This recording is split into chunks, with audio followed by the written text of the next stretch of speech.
Aurora had learned long ago to ignore the night sounds of Silver Pine Forest. Owls hunting, deer moving through the underbrush, branches creaking in the wind. After 5 years of solitude in the abandoned cottage at the forest edge, she'd become intimately familiar with every ordinary noise darkness could produce. But this sound was different. It started as a low hum, almost like singing, but not quite human. Musical and haunting, it seemed to emanate from everywhere and nowhere at once. Aurora sat up in her simple bed, her snow-white hair spilling over her shoulders, pink eyes straining to see through the darkness. The sound grew louder, more insistent, calling to something deep within her chest that had lain dormant for years. She should have stayed in bed, should have pulled the rough blankets over her head and waited for dawn. That was what she always did when strange things happened in the night. Stay hidden, stay safe, stay alive. But the sound was so achingly beautiful, so hauntingly familiar, like a half-forgotten lullaby from childhood, from before everything went wrong. Before she realized what she was doing, Aurora crossed her small room and stood before the cottage door, pale fingers resting on the iron handle. The smart choice would be to bar the door and hide. The smart choice would be to remember what happened to albino omegas who drew attention to themselves.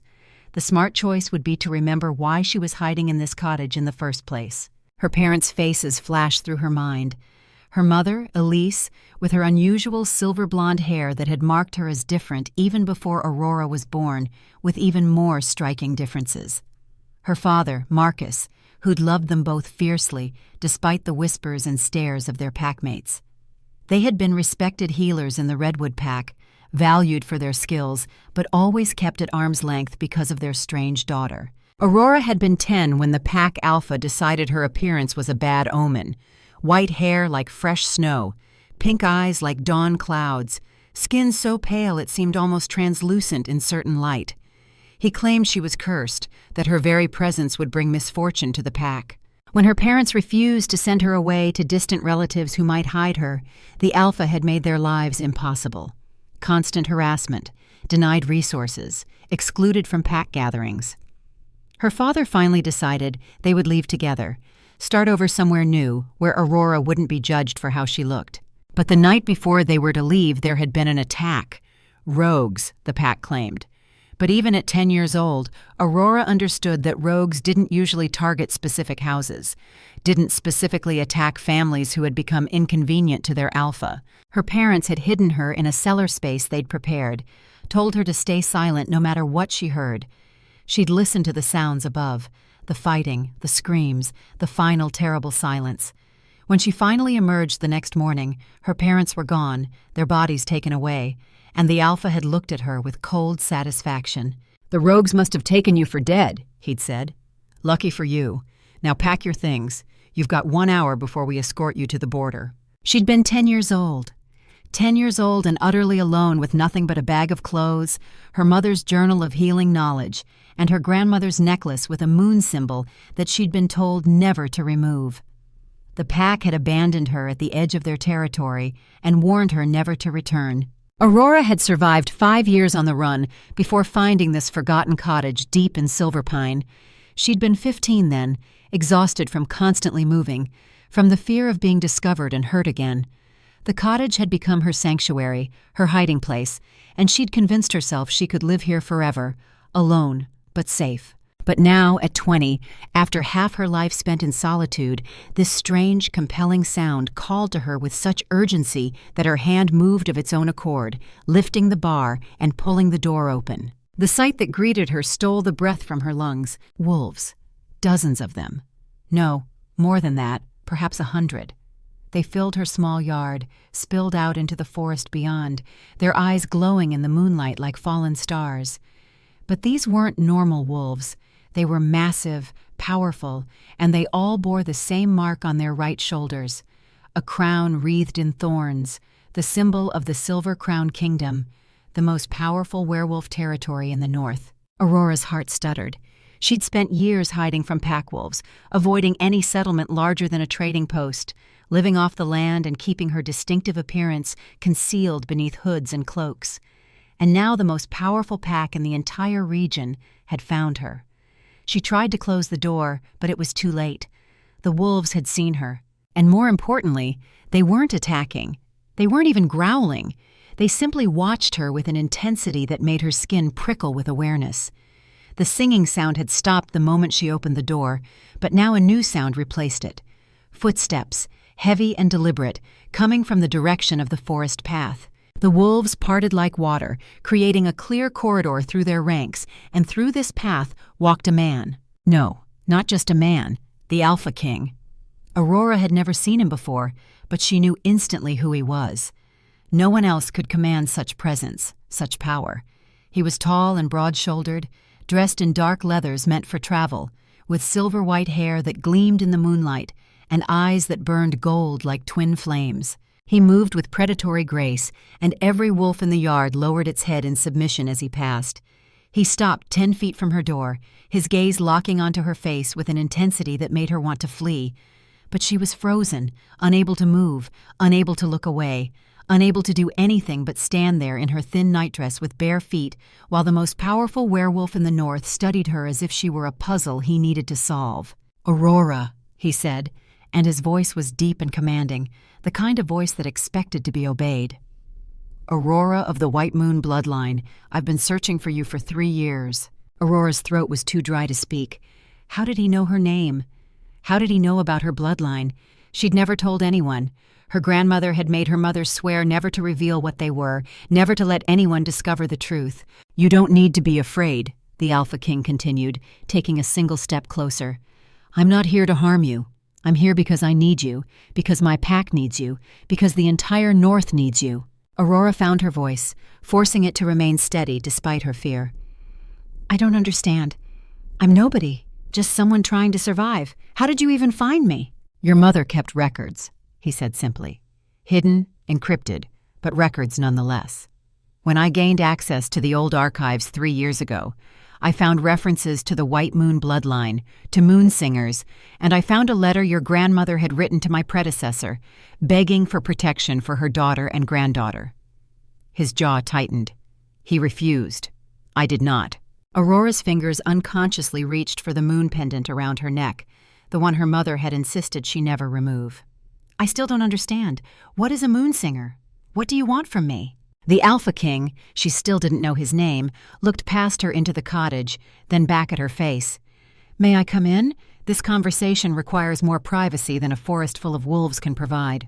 Every instinct screamed at Aurora to refuse, to slam the door and bolt it. But the wolves surrounding her cottage made escape impossible. And something in the Alpha King's eyes, a desperate urgency, a shadow of fear, made her step aside. "Thank you," he said, ducking his head slightly to enter the small cottage. Once inside, he seemed even larger, his powerful presence filling the humble space. Aurora closed the door, keeping her back to it, one hand on the handle in case she needed to flee. Not that she could outrun wolves, but the illusion of escape provided some comfort. "My name is Dominic Blackwood," he said, apparently sensing her discomfort at not knowing who she was speaking with, "Alpha King of the Silver Crown and Protector of the 7 Territories." He glanced around the sparse cottage, taking in the bundles of drying herbs hanging from the ceiling beams, the shelves of glass jars containing salves and tinctures, the worn books on healing and plants. "You followed in your mother's footsteps. A healer." Aurora nodded cautiously. "I help the people in the nearest village sometimes. They don't ask questions as long as I keep my hood up."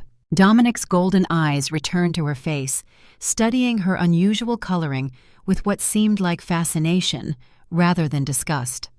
"The White Moon bloodline often manifests physically. Your appearance isn't a curse. It's a sign of power." Aurora let out a bitter laugh. "Tell that to the Redwood pack who cast me out. Their ignorance is our gain," Dominic said simply. "Aurora, do you know what's happening in the 7 Territories right now?" She shook her head. "I avoid pack news. 3 years ago, a curse began spreading through the Silver Crown Kingdom.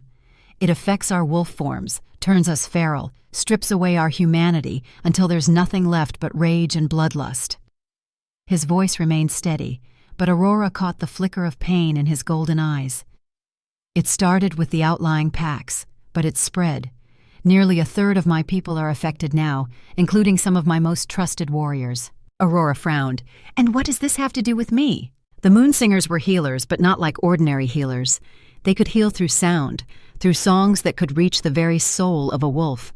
According to the archives, they could cure ailments no medicine could touch, could soothe the most savage beast, could even, in theory, break curses. Dominic stepped closer, his golden eyes intense.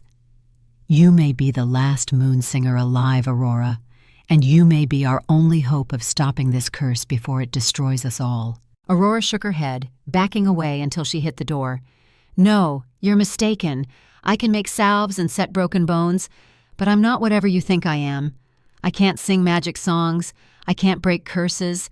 I'm just a woman trying to survive." "Are you certain?" Dominic challenged. "Have you never noticed anything unusual when you sing? Animals becoming calm, plants growing stronger, wounds healing faster than they should?" Aurora opened her mouth to deny it, then stopped. She did sing sometimes, when alone in the forest gathering herbs. Birds would often gather in nearby branches, falling silent to listen. And yes, the herbs she sang to while harvesting did seem to work better in her remedies. But that was just coincidence, wasn't it? "Even if what you say is true," Aurora said carefully, "I don't know how to use this power. I have no training, no knowledge." "Your mother's journal," Dominic said, nodding toward the small shelf where the worn leather book sat. "I suspect it contains more than just recipes for healing teas and salves." Aurora's eyes widened. She'd never been able to decipher certain sections of her mother's journal, pages written in symbols and patterns she couldn't understand.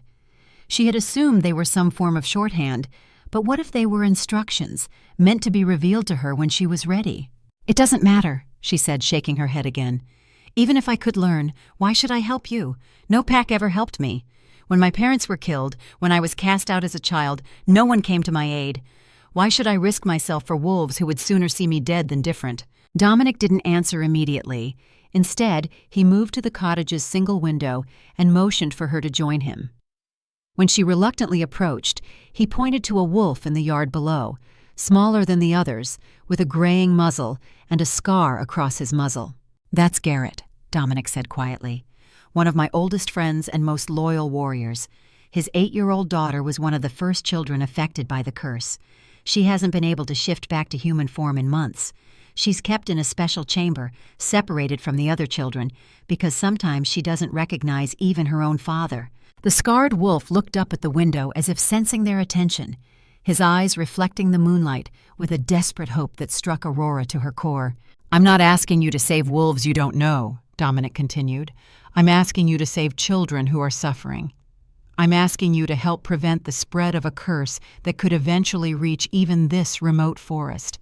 And yes, I'm asking you to help me save my people, my kingdom." He turned to face her fully. "In return, I offer you protection, a home, and a place where your differences will be honored, not feared." Aurora remained silent, torn between self-preservation and the pull she felt toward the suffering Dominic described. Children, cursed to remain in wolf form, losing their humanity. It was a terrible fate. "I don't know if I can help," she finally said. "I truly don't." "Will you at least try?" Dominic asked, and for the first time she heard a note of vulnerability in the Alpha King's voice. Before Aurora could answer, a howl split the night, not from the yard, but from deeper in the forest. The sound was wrong somehow, distorted and filled with rage. The wolves in the yard tensed, turning toward the sound, low growls rumbling from their throats. "What is that?" Aurora whispered. Dominic's expression darkened. "The curse. Those are feral wolves. They've lost all humanity, all control. They attack anything that moves, even other wolves." More howls joined the first, closer now, moving fast. "They're drawn to large gatherings of our kind," Dominic said grimly, moving toward the door. "I need to help my warriors repel them." Aurora caught his arm without thinking. "There are too many wolves here. If they're coming, we should run." Dominic's lips curved in a grim smile. "Silver Crown wolves don't run, Aurora. We stand and fight." He gently removed her hand from his arm. "Stay inside. You'll be safe." He stepped outside, closing the door behind him. Aurora rushed to the window, watching as Dominic strode into the yard. He spoke briefly to several of the larger wolves, who immediately began organizing the others into defensive positions around the cottage. The howls grew louder, and then they were there, bursting from the trees at the edge of the clearing. Aurora gasped at the sight. These wolves were different from Dominic's pack. Their fur was matted and dull, their eyes glowed red instead of amber, and they moved with jerky, unnatural motions, as if fighting their own bodies. Dominic didn't shift. He stood tall in his human form, watching the approaching threat with calculated calm. The silver crown wolves formed a protective ring around him and the cottage, waiting for the ferals to make the first move. The largest of the feral wolves, its fur a sickly reddish-brown, charged directly at Dominic. It was massive, foam dripping from its jaws, eyes blazing with mindless hatred. Aurora couldn't look away. The Alpha King stood motionless as the beast charged, and for a terrible moment she thought he would be torn apart. Then, with speed that blurred her vision, Dominic sidestepped the attack, caught the wolf by its scruff, and slammed it to the ground with inhuman strength.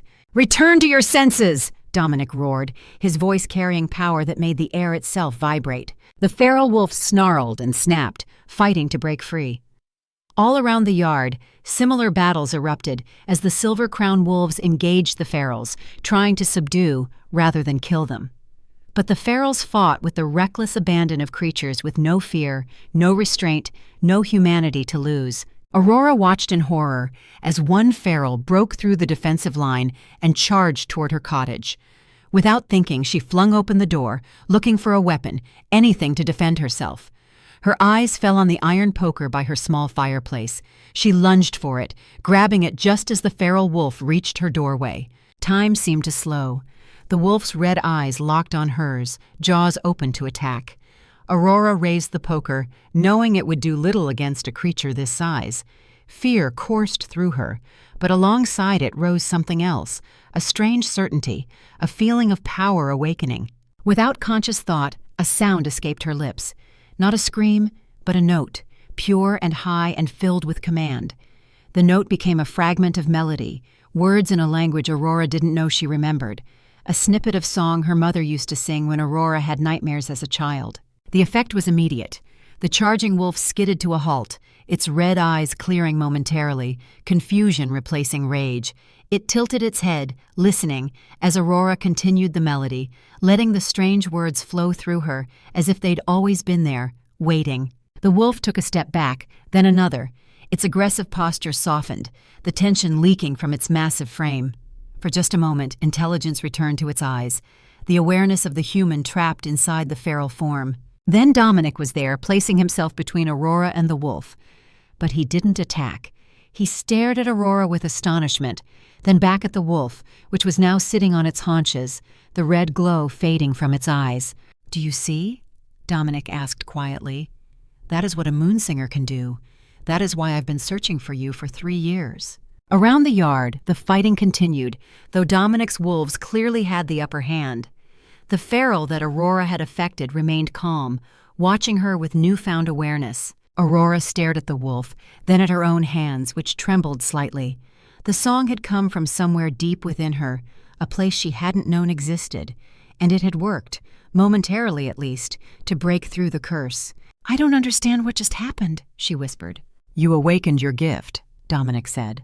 "Not fully, but enough to make a difference. Enough to prove what I've believed all along, that you can help us." A sudden pain twisted Aurora's stomach, making her gasp and clutch the doorframe for support.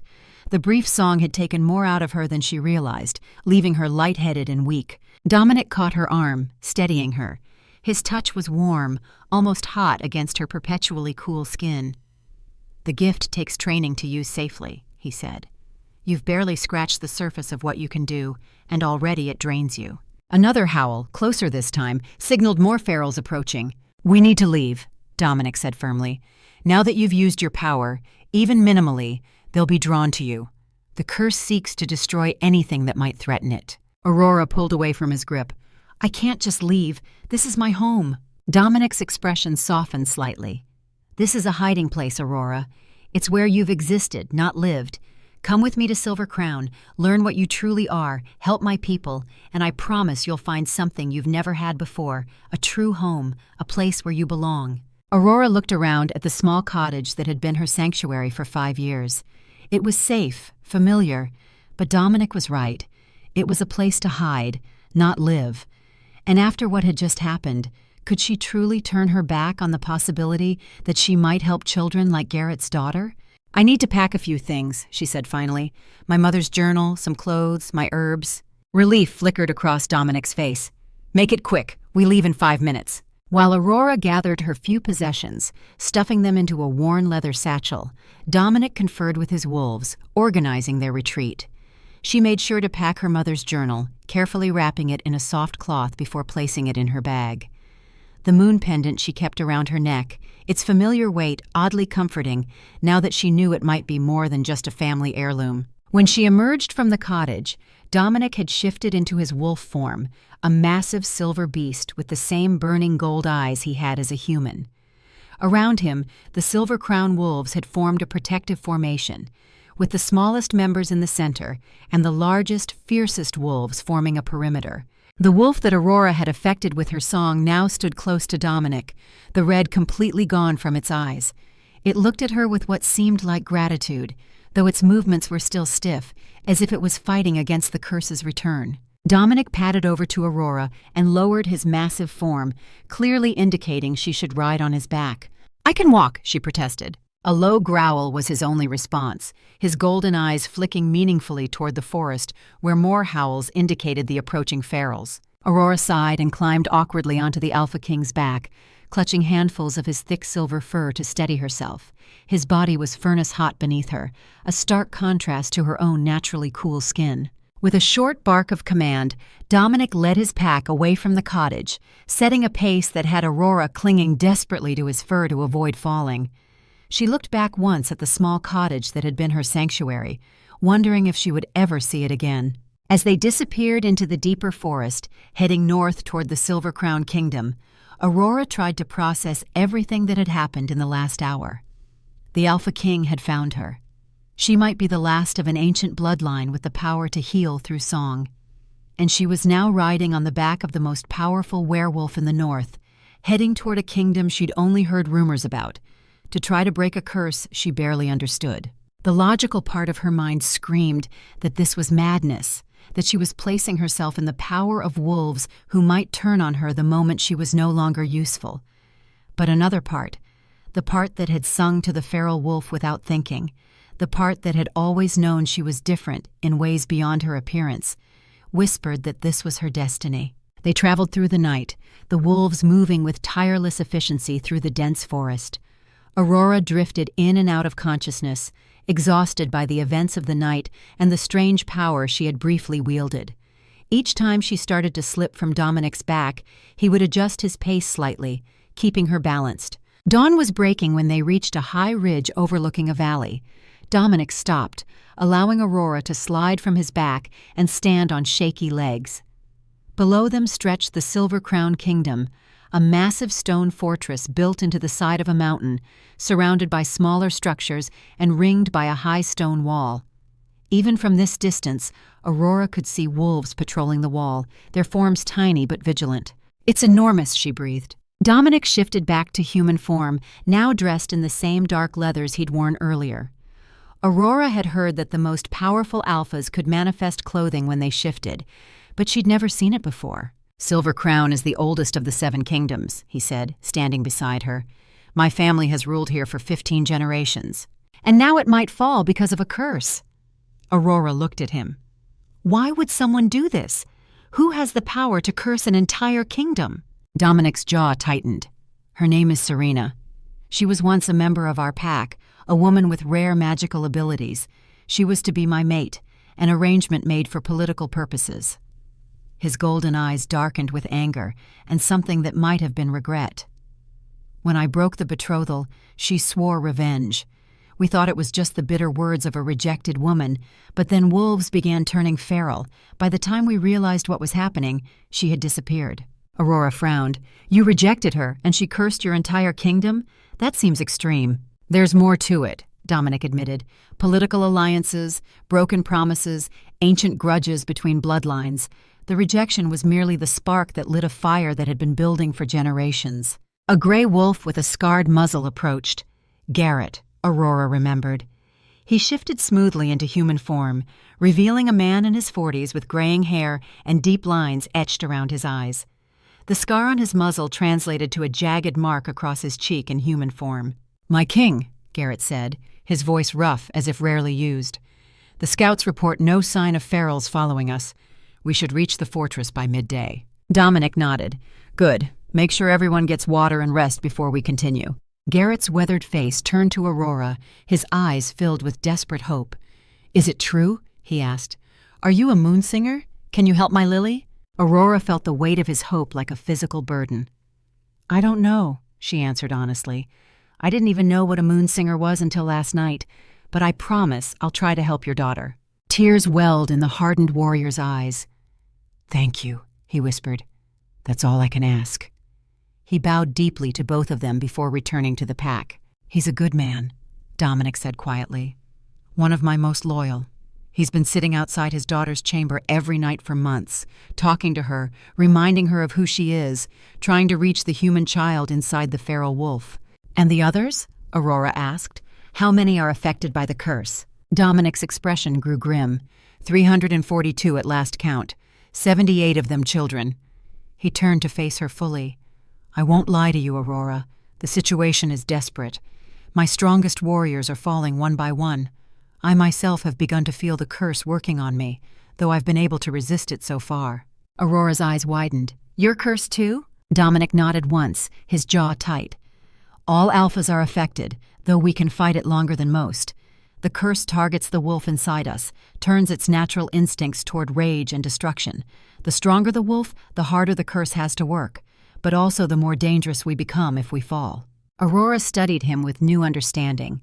The shadows she'd seen in his golden eyes weren't just worry for his pack. They were the first signs of the curse's effect on him. "How long?" she asked quietly. "Before I lose control completely? Perhaps a month, maybe less." His voice was calm, matter-of-fact, though he was discussing his own doom. "Now you understand why I've been searching for you with such urgency. It's not just my pack at stake, or even the 7 territories. If I fall to the curse, there will be a power vacuum that could lead to war between the remaining alphas, assuming any of them are still human enough to care about politics rather than bloodshed." Aurora felt dizzy with the implications. She was just one woman, untrained and uncertain of her abilities, yet Dominic was placing the fate of kingdoms on her shoulders. "What if I can't do it?" she whispered. "What if I fail?" Dominic's expression softened, and he reached out to touch her cheek lightly, his warm fingers gentle against her cool skin. "Then at least we tried. Better to face our end knowing we did everything possible than to surrender without a fight." His touch was brief, but it sent an unexpected warmth through Aurora. She stepped back, confused by her reaction to this man she barely knew, this alpha king with the weight of kingdoms on his shoulders and a curse eating away at his humanity. A commotion among this pack drew their attention. 2 scouts had returned, their postures tense with alarm. Dominic immediately moved to meet them, listening to their rapid reports with growing concern. "What is it?" Aurora called, moving closer. "Ferals," Dominic replied grimly. "A large group, moving faster than they should be able to, cutting off our direct route to the fortress." "Could they know we're coming?" Aurora asked. "Could they be targeting us specifically?" Dominic's golden eyes met hers. "Not us. You. Somehow they know about you, about what you did back at the cottage. The curse is sentient in its way. It recognizes threats." Aurora felt cold fear spreading through her. "What do we do?" "We change routes," Dominic decided, addressing the gathered wolves. "We'll take the eastern pass through the mountains. It's longer but more defensible if we're attacked." He turned to Aurora. "Stay close to me. If we're separated, find Garrett. He'll protect you with his life." The pack reorganized quickly, with the strongest fighters moving to the perimeter and the fastest scouts sent ahead to clear the path. Dominic shifted back to wolf form, and Aurora once again climbed onto his back, clutching his silver fur as he set off at a rapid pace. They moved through dense forest, then up rocky slopes as they approached the mountain pass. The terrain grew steeper, the path narrower. Aurora could feel Dominic's powerful muscles working beneath her, seemingly tireless despite the difficult ground. They were halfway through the pass, stone walls rising sharply on either side, when the attack came. Not from ahead or behind, but from above. Feral wolves leaping down from the cliffs, their red eyes blazing with hate, jaws snapping. Dominic reacted instantly, lunging forward to avoid the first attacker, then spinning to face the threat, his massive body shielding Aurora. Around them, the Silver Crown wolves formed a defensive circle, but the narrow pass limited their movements, giving the ferals an advantage. A particularly large feral, its fur the same sickly reddish-brown as the one from the cottage, landed directly in front of Dominic, blocking their path forward. It snarled, saliva dripping from its jaws, but there was something different about this one, a cruel intelligence in its red eyes that the others lacked. As Aurora watched in horror, the feral raised its head and let out a sound that was not quite a howl, not quite a word, but something in between. At the sound, the other ferals attacked with renewed fury, coordinating their efforts with unnerving precision. "This isn't normal!" Aurora gasped, clutching Dominic's fur tighter as he dodged another attacker. "They're organized! They're hunting together!" Dominic growled in agreement, backing slowly toward a more defensible position against the cliff wall. The large reddish-brown feral watched them, making no move to attack directly, simply observing as its packmates harried the Silver Crown wolves. Garrett fought his way to Dominic's side, his gray fur matted with blood from a wound on his shoulder. Together they formed a solid wall of muscle and teeth, protecting Aurora from the worst of the fighting. The battle raged around them, snarls and howls echoing off the stone walls of the pass. The Silver Crown wolves were skilled fighters, but the ferals seemed endless, more appearing from the cliffs with each passing minute, and they were targeting Aurora specifically, always trying to break through the defensive line to reach her. Dominic suddenly stiffened, his golden eyes fixed on something beyond the fighting. Aurora followed his gaze and saw what had caught his attention.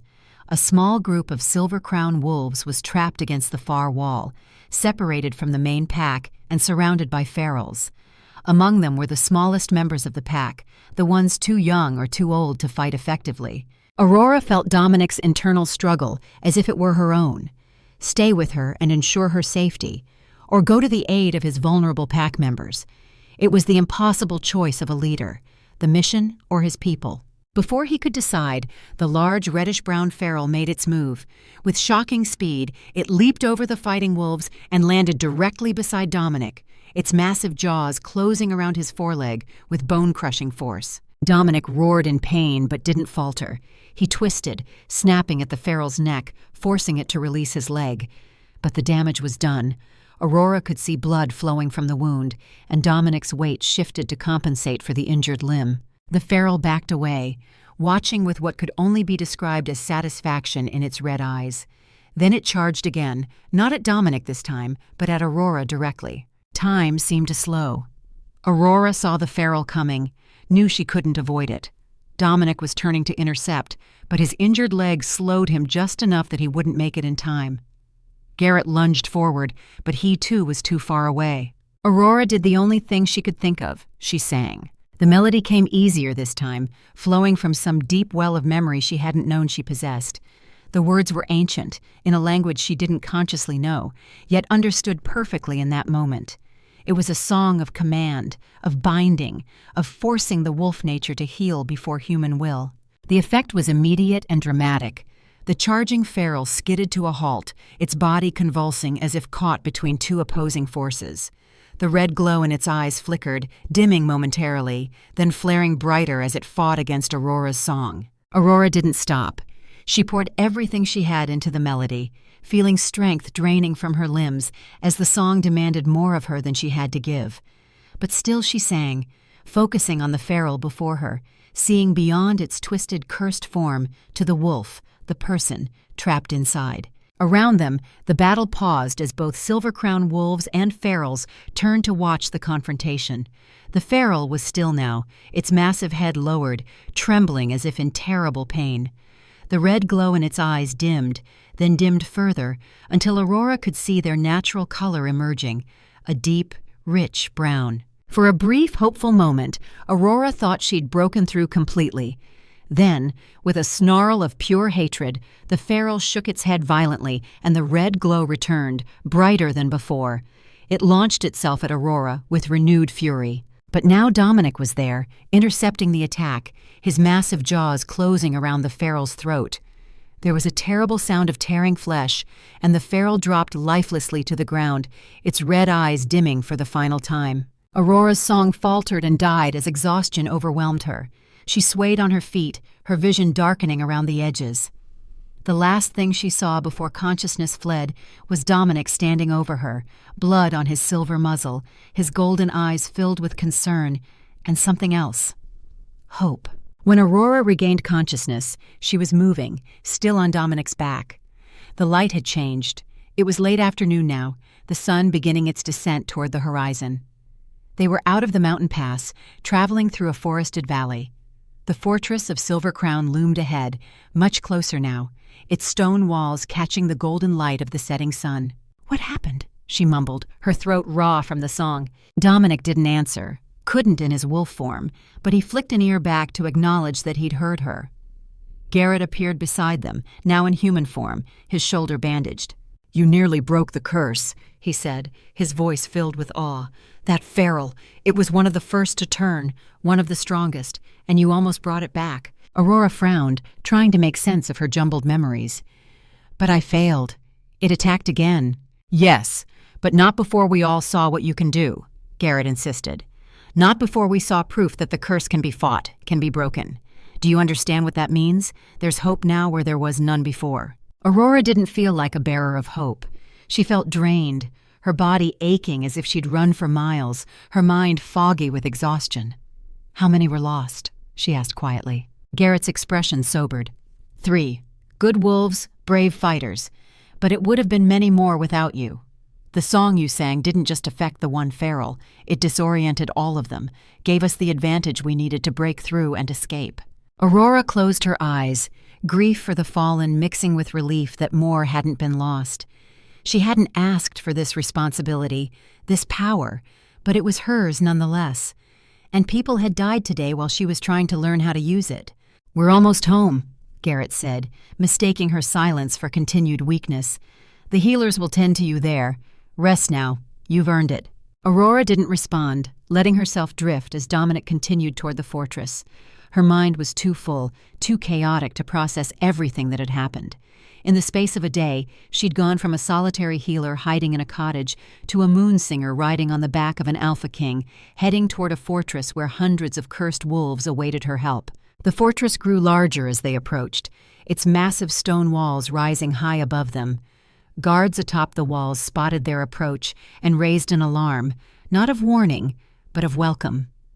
The great iron gates swung open, revealing a courtyard filled with people who cheered at the sight of their king returning.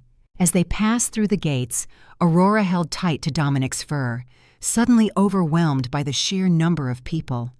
After years of solitude, the crowd seemed impossibly large, impossibly loud, and all eyes were on her, the strange white-haired woman riding on their king's back. Dominic proceeded directly to the central keep, a massive stone structure that dominated the fortress. Servants and warriors alike bowed as he passed, though many cast curious or suspicious glances at Aurora. News of her arrival had clearly preceded them, carried by the faster scouts. In the inner courtyard of the keep, Dominic finally stopped and lowered himself to allow Aurora to dismount. Her legs nearly buckled as she slid from his back, her body still weak from the power she'd expended. Garrett was there immediately, offering an arm for support, which she gratefully accepted. Dominic padded away a short distance and shifted back to human form, once again clothed in his dark leathers. His face was drawn with fatigue, his golden eyes shadowed with pain from his injured leg, which he favored slightly as he walked back to them. "Welcome to Silver Crown," he said formally. "You are honored guests here, under my personal protection." A tall, slender woman with streaks of gray in her dark hair approached, her bearing regal despite her simple clothing. "My king," she greeted Dominic with a bow of her head. "The council awaits your report." "Thank you, Eleanor," Dominic replied. "This is Aurora of the White Moon bloodline. She is to be given quarters in the royal wing and anything else she requires." He turned to Aurora. "Eleanor is my chief advisor and lorekeeper. She knows more about the old bloodlines than anyone else in the kingdom. She will help you understand your heritage while I attend to council matters." Aurora nodded, still leaning on Garrett's arm for support. What about the wounded? I should help with the healing. I know herbs, remedies. Our healers will handle the physical wounds, Dominic said. You need to rest and recover your strength. What you did in the past drained you severely. His expression softened slightly. Your dedication to helping others does you credit, but you cannot help anyone if you collapse from exhaustion. Aurora wanted to argue, but she knew he was right. She could barely stand, let alone tend to wounds, and the strange power she had wielded had taken far more from her than physical energy. It had drained something deeper, something vital. Come, Eleanor said, offering her arm to replace Garrett's. I'll show you to your quarters. A hot bath and a meal will help restore your strength, and then we can talk about what happened today. Aurora hesitated, looking at Dominic. Despite everything, he was still largely a stranger to her, and she was now completely at his mercy in his fortress. When will I see you again? She asked. Tonight, he promised. After the council meeting. We have much to discuss, you and I. He glanced at her moon pendant, which glinted in the fading sunlight. Including what that truly is, and why your grandmother insisted you never remove it. With that cryptic statement, he nodded to Eleanor and strode away, his powerful form disappearing into the keep. Aurora watched him go, questions swirling in her mind.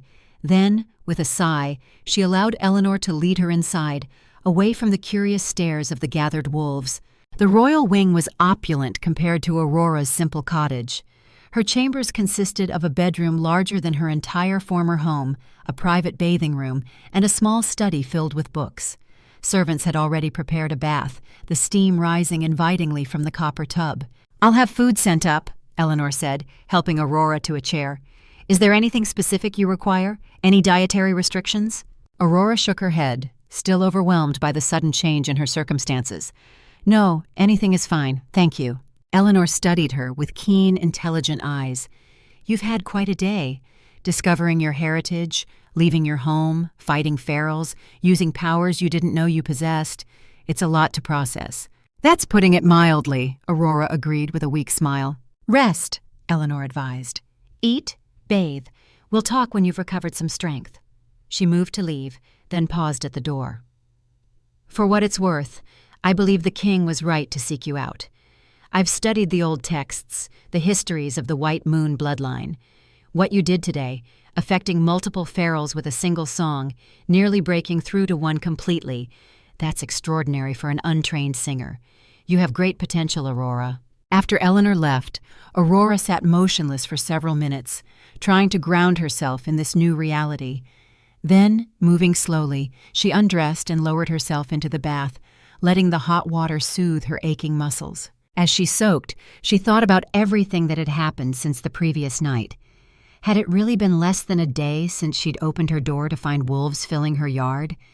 It felt like a lifetime ago. She thought about the feral wolf, about how close she'd come to breaking through the curse. She'd seen the moment when its true nature surfaced, just for an instant, before the curse fought back and reasserted control. What if she'd been stronger? What if she'd known what she was doing? Could she have saved it? And what about Dominic? The Alpha King was nothing like she'd expected. She'd heard stories about the rulers of the 7 territories, tales of cruelty and arrogance, of wolves who saw humans and weaker wares as beneath them. But Dominic had been respectful, even kind in his way. He'd placed himself in danger to protect her, had personally carried her to safety when she collapsed. Yet he was cursed too. She'd seen it in his eyes, the shadow of the curse working on him, trying to turn his formidable strength and alpha nature against him and his people. How long before those golden eyes turned red? How long before the man was consumed by the beast? A knock at the door interrupted her thoughts. A servant entered with a tray of food, bread still warm from the oven, roasted meat, cheese, and fresh fruit. Aurora realized she was ravenous, having eaten nothing since the previous night. After her bath and meal, dressed in clean clothes provided by the servants, Aurora felt more human than she had since the attack. Some of her strength had returned, though she still felt the hollow emptiness where she'd drawn on power she didn't know how to replenish. She found her satchel beside the bed, her few possessions carefully unpacked. Her mother's journal lay on the bedside table, the worn leather cover a familiar, comforting sight in these strange surroundings. Aurora picked it up, running her fingers over the faded symbol embossed on the cover. a crescent moon surrounded by stars. She opened the journal, paging through the familiar recipes and healing instructions until she reached the section she'd never been able to decipher. Pages filled with strange symbols and patterns that had always seemed like nonsensical decoration to her. But now, after what had happened, she looked at them with new eyes. The symbols weren't random. They were musical notations, but unlike any she'd seen before. They depicted not just notes, but emotions, intentions, the very essence of what the song was meant to accomplish. And as she stared at them, she realized with a shock that she could read them now, or at least sense their meaning. This page showed a song for calming, for soothing pain and fear. The next was for healing physical wounds. Another for strengthening resolve and courage. Songs of power, songs of healing, songs of transformation, all recorded in this secret language that only those of the White Moon bloodline could understand. Aurora was still studying the journal when there was another knock at her door. A servant announced that the king requested her presence in his private study. Taking a deep breath to steady herself, Aurora followed the servant through the winding corridors of the keep. Dominic's study was a large, circular room at the top of one of the fortress towers. 3 walls were lined with books and scrolls, while the 4th featured a massive window overlooking the kingdom. Dominic stood before this window, his powerful form silhouetted against the night sky, stars beginning to appear as darkness fell. "You look better," he said, turning as she entered. He too had bathed and changed, now wearing a simple black shirt and trousers that did nothing to diminish his commanding presence. "I feel better," Aurora admitted. "Thank you for the accommodations." Dominic gestured to a chair near the fireplace, taking the one opposite as Aurora sat. "I imagine you have questions," he said. "I know I do." "More than I can count," Aurora agreed. "Let's start with the most pressing. The curse. What exactly is it? How does it work, and why did it affect different ferals differently today?" Dominic's golden eyes reflected the firelight as he considered her questions. "The curse targets the wolf within us," he explained.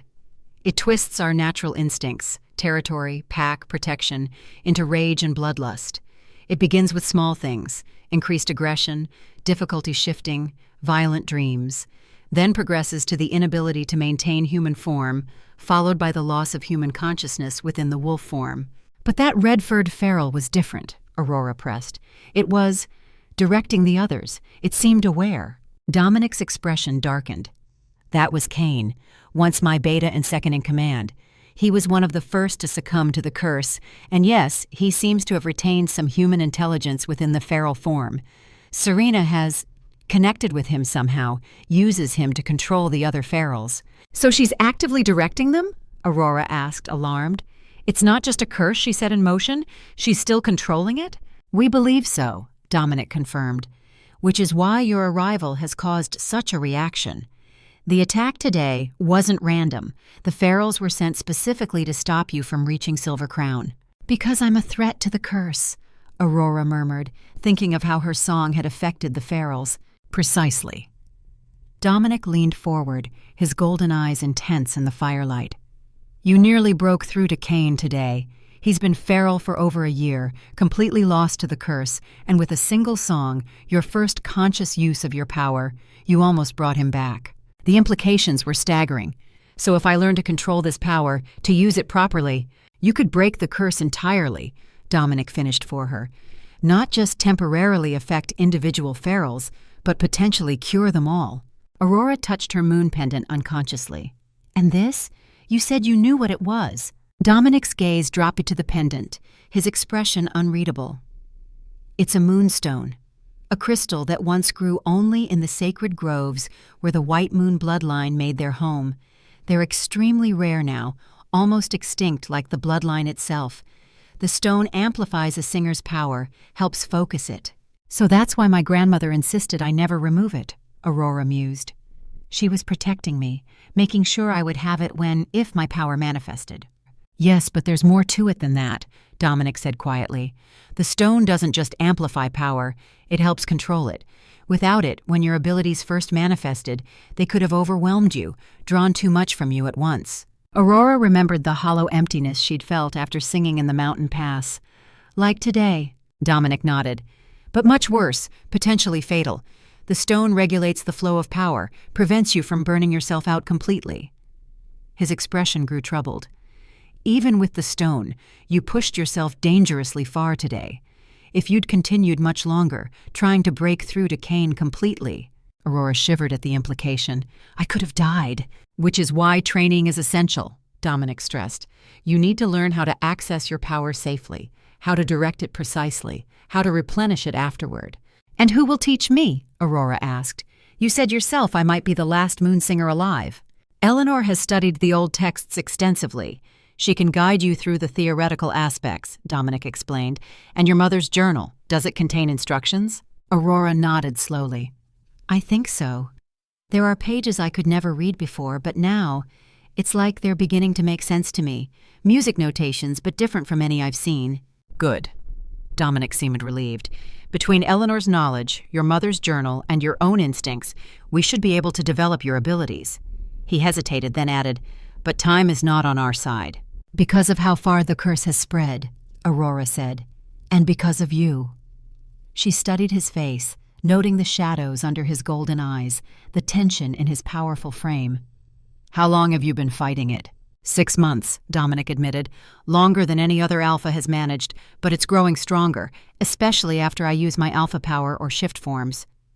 He flexed his hand, and Aurora noticed a slight tremor. "I have perhaps a month before I lose the ability to shift back to human form. After that, a few weeks at most, before I lose myself completely." The thought of this powerful, controlled man reduced to a mindless beast filled Aurora with unexpected sadness. "I'll do everything I can," she promised quietly, "for you and for your people." Dominic's golden eyes met hers, filled with gratitude and something more complex. "I know you will. Your compassion does you credit, especially considering how wolves have treated you in the past." Aurora looked away, uncomfortable with his praise. "What happens tomorrow?" "Tomorrow you meet the council formally," Dominic said. "They need to understand what you are, what you can potentially do. After that, you begin training with Eleanor, and—" he hesitated briefly, "I'd like you to visit the children's ward, where the youngest victims of the curse are kept, including Garrett's daughter." Aurora's throat tightened at the thought of children trapped in feral form. "Of course, I'll do whatever I can to help them." Dominic stood, signaling the end of their conversation. "Then I suggest you rest. Tomorrow will be challenging in many ways." As Aurora rose to leave, a sudden thought struck her. "The feral in the cottage, the first one I affected with my song. What happened to it? Did it revert?" Dominic's expression softened slightly. "He, not it. His name is Thomas. And no, he didn't revert completely. But the effect of your song has lasted longer than we expected. He's still lucid, still himself, though struggling against the curse. It's the first sign of hope we've had in 3 years." Aurora felt a small surge of pride at this news. Perhaps she truly could make a difference here. "Thank you for telling me," she said. "Good night, King Dominic." "Just Dominic," he corrected her. "You've earned the right to dispense with formalities." He stepped closer, his golden eyes searching her face. "Thank you, Aurora, for coming here, for trying. Many would have refused, given your history with wolf packs." For a moment, they stood close enough that Aurora could feel the heat radiating from him, could see the flecks of amber in his golden irises. Then, with a slight nod, he stepped back, allowing her to leave. As Aurora made her way back to her chambers, guided by a silent servant, she thought about the path that had led her here. From a frightened child cast out by her pack, to a solitary healer hiding from the world, to potentially the savior of an entire kingdom. It was a heavy burden, one she hadn't asked for or wanted. But looking back at the small, isolated life she'd built for herself, Aurora realized something important. For the first time in years, she wasn't just surviving, she was living. And that realization, more than anything else, gave her the courage to face whatever challenges tomorrow would bring. Aurora woke to sunlight streaming through unfamiliar windows. For a disorienting moment, she didn't recognize her surroundings. The spacious chamber with its carved wooden furnishings, the silken bedding beneath her, the tapestries depicting forest scenes on the stone walls. Then memory returned. The silver-crowned kingdom, the Alpha King Dominic, the curse threatening to consume an entire pack. A soft knock at the door preceded the entrance of a young woman carrying a tray laden with breakfast, fresh bread, fruit, and steaming tea. "Good morning, my lady," she said with a respectful nod. "The king requested you join the council meeting at midday. Lady Eleanor will come for you in 1 hour to prepare." Aurora thanked her, still unused to being served. In her cottage, she'd done everything herself, from gathering firewood to mending her clothes. This new deference felt strange, almost uncomfortable. As she ate, Aurora studied her mother's journal again. The musical notations were becoming clearer with each passing hour, as if knowledge locked inside her was gradually awakening. One particular section caught her eye: instructions for a song of clarity, meant to cut through confusion and reveal truth. Perhaps it might help her understand the nature of the curse better. When Eleanor arrived, the older woman's keen eyes immediately noticed the open journal. "You can read it now, can't you?" she asked, her voice tinged with excitement. Aurora nodded. "Not completely, but more than before. It's as if the knowledge was always there, just waiting." "That's the bloodline gift," Eleanor explained, taking a seat beside Aurora. "The White Moon Singers pass their knowledge through blood as well as teaching. When your power awakened yesterday, it began unlocking the inherited memories." "Then why couldn't I access this before?" Aurora asked, touching the strange symbols on the page. "The gift typically manifests fully at maturity," Eleanor said. "Around age 20 for most moon singers.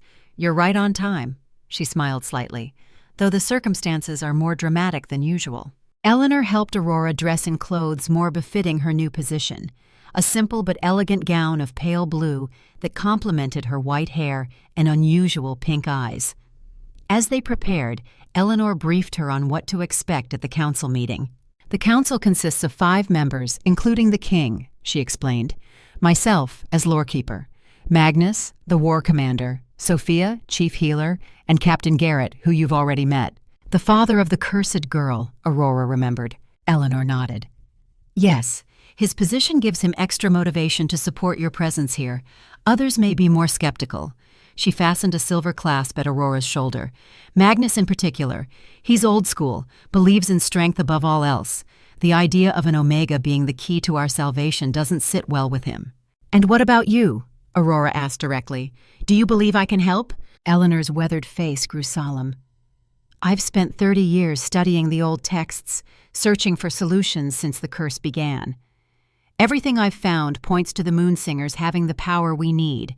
And what you did yesterday—" She shook her head in wonder.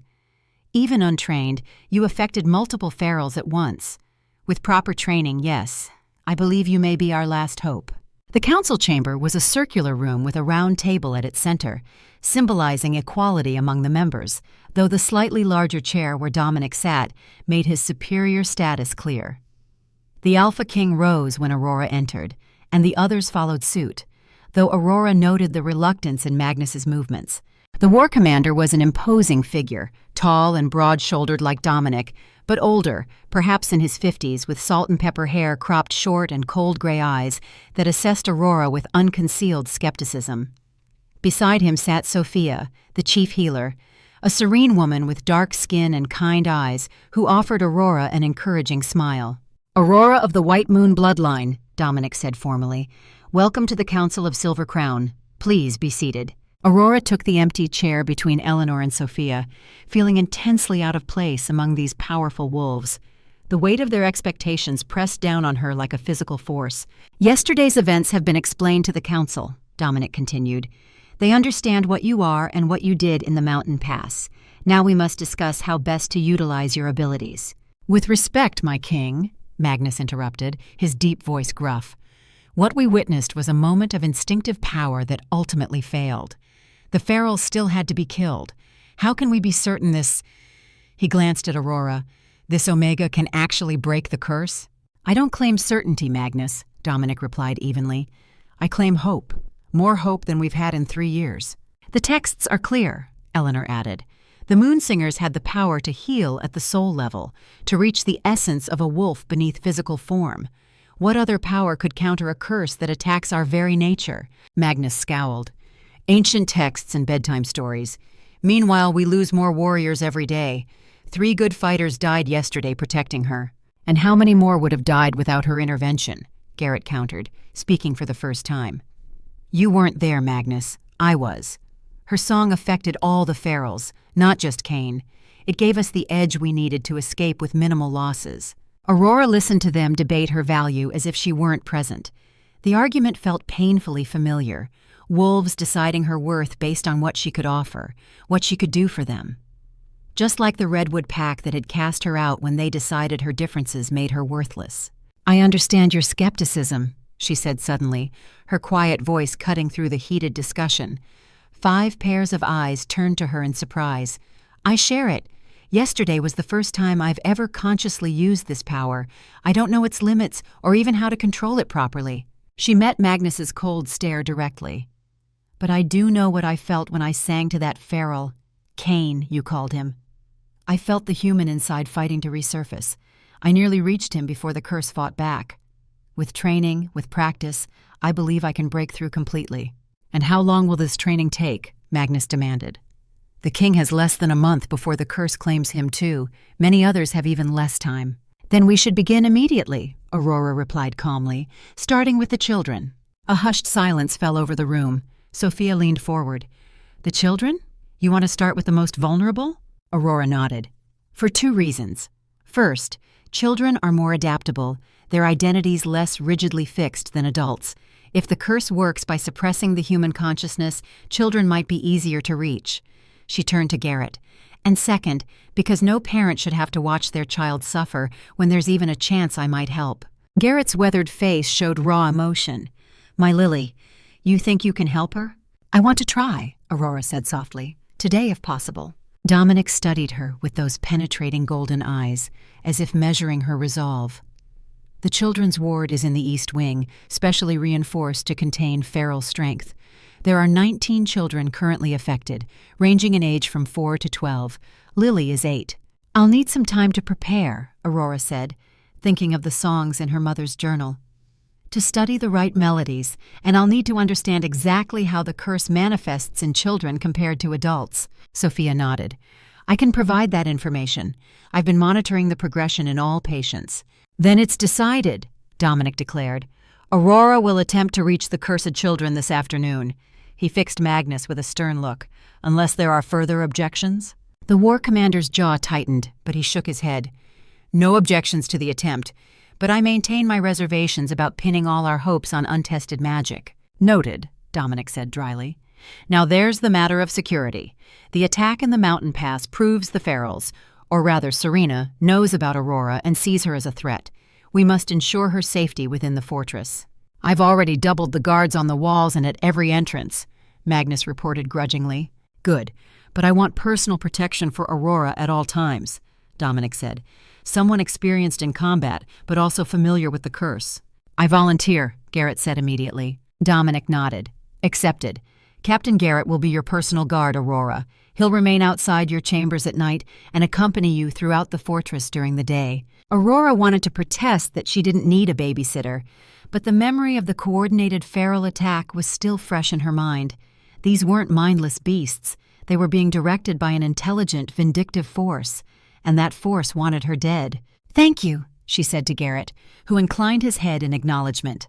If there's nothing else, Dominic concluded, this council is adjourned until tomorrow, when we'll hear the results of Aurora's first attempt with the children. As the council members rose, Dominic gestured for Aurora to remain. When the others had left, he came around the table and took the seat beside her. Up close, she could see the toll the curse was taking on him, slight shadows beneath his golden eyes, a barely perceptible tremor in his powerful hands when he thought no one was looking. How are you feeling today? He asked, his deep voice softened for her ears alone. Overwhelmed, Aurora admitted honestly. Yesterday I was gathering herbs in a forest. Today I'm sitting in a war council, being asked to save a kingdom. A ghost of a smile touched Dominic's lips.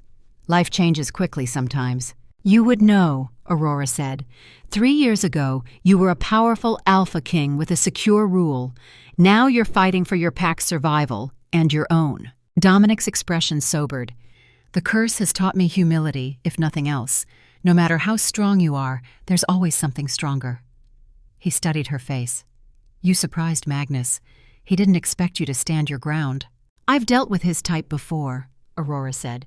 "Wolves who see omegas as weak, who value physical strength above all else. The Redwood Pack was full of them." "Magnus is old school," Dominic agreed. "But he's loyal and cares deeply for our people. He just shows it through protection and combat, not compassion." "And you?" Aurora asked, suddenly curious. "How would you have viewed an Omega like me before the curse? Would you have seen value in someone like me?" Dominic considered the question seriously. "I was raised to judge wolves by their contribution to the pack, not their status. Even before the curse, I employed Omegas in various roles: scholars, healers, craftspeople." His golden eyes held hers. "But I admit I might not have recognized the particular power you possess. It took desperation for me to look beyond traditional strengths." His honesty was refreshing. Most alphas would have lied, claimed they'd always valued all pack members equally. Aurora appreciated that Dominic acknowledged his biases, even as he worked to overcome them.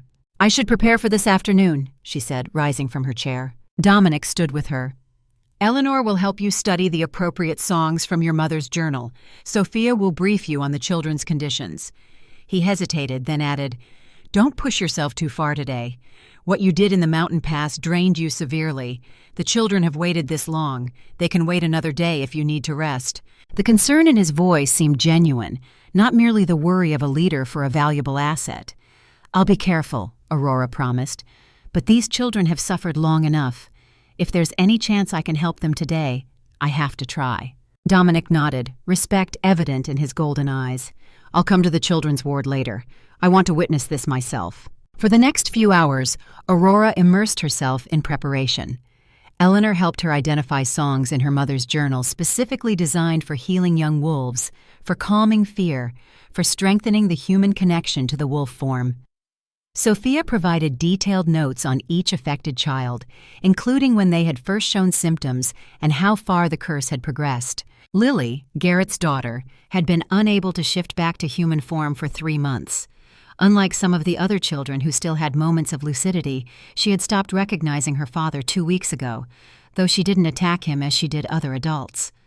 Sophia believed some part of Lily still remembered Garrett, even if her conscious mind was lost to the curse. By mid-afternoon, Aurora felt as ready as she could be. Her mother's journal tucked securely under one arm, she followed Sophia and Garrett through the fortress to the children's ward in the East Wing. The atmosphere grew noticeably tenser as they approached. Guards stood at attention outside heavy wooden doors, reinforced with iron bands. "The children are kept in individual chambers," Sophia explained as they entered a long corridor. "Each room has observation windows and feeding hatches. We try to make them as comfortable as possible, with soft bedding and toys, but—" She trailed off, sadness evident in her voice. "But they're still cages," Aurora finished quietly. "Necessary ones," Garrett said grimly. "When the curse takes hold completely, they don't recognize anyone.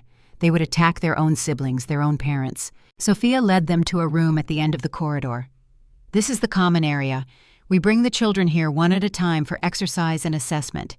I thought it would be the best place for your attempt, as it's larger and more comfortable than the individual chambers." The room was indeed spacious, with padded walls and floors, clearly designed to prevent injury during episodes of feral behavior.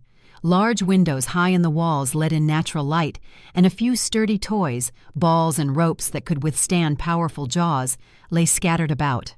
"I've had Lily brought here already," Sophia said, gesturing to a small wolf curled in the corner. The wolf pup was beautiful, with soft gray fur like her father's, and unusual blue eyes that watched the newcomers warily. Though small, her body language displayed tension, ready to attack or flee at any provocation. Garrett made a small, pained sound in his throat at the sight of his daughter. "She's lost weight again," he murmured to Sophia, who nodded sadly. "She won't eat properly. We have to tempt her with fresh meat several times a day." Aurora observed the child wolf carefully. Though physically a wolf pup, something in her movements seemed unnatural, jerky and aggressive one moment, frightened and cowering the next, as if 2 different natures were at war within her. This, then, was what the curse did. It didn't just trap wolves in animal form, it corrupted the very essence of what they were. "I'd like to sit with her a while before trying anything," Aurora said. "Let her get used to my presence. Sophia nodded approval. That's wise. I'll stay to monitor her responses, but I'll keep back. Sometimes too many people make her anxious. Aurora turned to Garrett. You should stay too. If there's any part of her that still recognizes you, that connection might help. Carefully, moving slowly so as not to startle the wolf pup, Aurora sat cross-legged on the floor about 10 feet from Lily. She placed her mother's journal beside her, but didn't open it yet. Instead, she simply sat quietly, allowing the child to observe her. Lily watched with wary blue eyes, her small body tense. Occasionally a growl would rumble in her throat, but she made no move to attack. After nearly 30 minutes of this silent observation, Aurora began to hum very softly, not yet one of the healing songs from the journal, just a gentle lullaby her own mother had sung to her as a child. The effect was subtle but immediate. Lily's ears perked forward, her head tilting slightly as she listened. The tension in her small body didn't disappear, but it shifted in quality, from aggressive wariness to cautious interest. Encouraged, Aurora continued humming, gradually increasing the volume. She kept her movements minimal, her posture open and unthreatening. After another 10 minutes, she began to incorporate words into the melody, simple, soothing phrases about safety and peace. Sophia, watching from near the door, whispered to Garrett, I've never seen her this calm with a stranger before. Slowly, almost imperceptibly, Lily uncurled from her defensive position. She remained in the corner, but her posture relaxed slightly. Once, when Aurora's voice rose on a particular note, the wolf pup's tail wagged once before she caught herself and grew still again. She's responding, Aurora said softly during a pause in her singing. I think I can try something more specific now. She opened her mother's journal to a page she'd studied carefully earlier, a song specifically for young wolves struggling with their first transformations.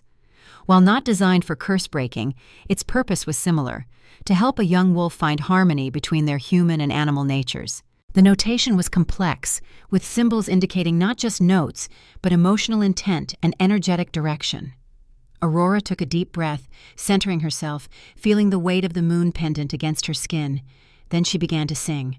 The melody was unlike anything she'd sung before, haunting and primal, yet structured with careful precision. The words were in that ancient language she somehow understood instinctively, speaking of moonlight and forest paths, of running on 2 legs and 4, of being both and neither and all. As she sang, Aurora felt the now familiar pull of power from deep within her, but this time she was prepared for it. She regulated her breathing as Eleanor had coached her, drawing energy in measured amounts rather than letting it flood uncontrolled. Lily went completely still, her blue eyes fixed on Aurora with an almost hypnotic intensity. Then, slowly, the wolf pup rose and took a hesitant step forward. Another step, another. Garrett made a choked sound of hope, quickly stifled so as not to break the moment. Sophia pressed a hand to her mouth, watching with wide eyes. Aurora continued singing, letting the melody wrap around the room, focusing her intent on the small wolf before her. She could feel the curse within Lily, a dark, oily presence that didn't belong, that twisted and corrupted the natural bond between human and wolf. Aurora's song targeted that corruption, seeking to isolate it, to push it back, to create space for Lily's true nature to reassert itself. The wolf pup was only a few feet away now. Aurora could see the conflict in her eyes, red beginning to swirl within the blue as the curse fought back against the healing song. Lily's small body trembled with the effort of opposing forces. Aurora intensified her focus, pouring more power into the song while still maintaining control. The pendant at her throat grew warm against her skin, glowing faintly with inner light. She directed all her will toward one thought. Return, Lily. Come back to yourself. Remember who you are. Suddenly, Lily whimpered, not an aggressive sound, but one of confusion and pain. Her small form shuddered violently. Then, before their astonished eyes, a ripple passed through her fur, not quite a shift, but something similar, as if the human form beneath were trying to emerge. It's working, Sophia breathed. Aurora, it's working! But the curse fought back savagely. Red swirled more prominently in Lily's eyes, and she snarled, backing away. Aurora could feel the dark energy resisting, wrapping tighter around the child's essence, refusing to relinquish its hold. Aurora didn't falter. She adjusted the song, drawing on a different section of the journal. a more forceful melody meant to break through barriers rather than gently dissolve them. The pendant at her throat glowed brighter, channeling and amplifying her power. Lily collapsed to the floor, her small body convulsing. Garrett started forward in alarm, but Sophia held him back. "Wait," she whispered urgently. "This could be the breakthrough." Aurora poured everything she had into the song, fighting exhaustion as power drained from her core. Just when she thought she couldn't maintain the melody any longer, something within Lily seemed to crack. Not physically, but energetically, like ice breaking on a frozen lake. Light flashed through the room, not from outside, but from within Lily herself. Her wolf form blurred, shimmered, and suddenly, lying on the padded floor where the wolf pup had been, was a small girl with wild gray hair and confused blue eyes. "Daddy?" she whispered, her voice hoarse from months of disuse. Garrett broke free from Sophia's restraining hand and rushed forward, gathering his daughter into his arms. "Lily! Oh gods! Lily, you're back!" Aurora's song faded as exhaustion claimed her. She swayed where she sat, light-headed from the power expenditure, but filled with fierce joy at the sight before her. Garrett cradled his daughter, both of them weeping, while Sophia hurried over with a blanket to wrap around the now human child. "You did it!" Sophia said to Aurora, her voice filled with wonder. "You actually broke the curse!" But even as she spoke, Lily stiffened in her father's arms. A tremor ran through her small body, and alarm flashed across her face.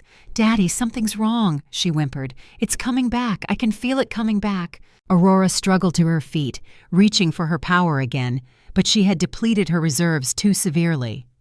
Before she could begin another song, Lily convulsed violently, and with a cry of pain, shifted back to wolf form.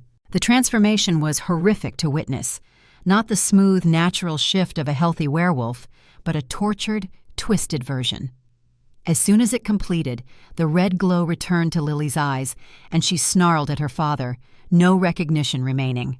Garrett's face crumpled in devastation. He backed away as Sophia quickly moved in with a special lead to secure the once again feral child. "What happened?" he demanded, turning to Aurora. "You broke it! She was back!" Aurora shook her head, fighting tears of disappointment. "The curse. It's stronger than I thought. I pushed it back temporarily, but couldn't destroy it completely." She looked at Sophia. "Did you see how it returned? It wasn't gradual. It snapped back all at once, like a stretched rubber band." Sophia nodded grimly. "I saw. The curse has some kind of resilience built into it, a failsafe to prevent exactly what you were trying to do." The door to the common room opened, and Dominic entered with Eleanor close behind. The Alpha King took in the scene quickly. Lily once again in wolf form being led away by an assistant, Garrett's devastated expression, Aurora's exhaustion. "What happened?" he asked. "We felt the power surge throughout the fortress."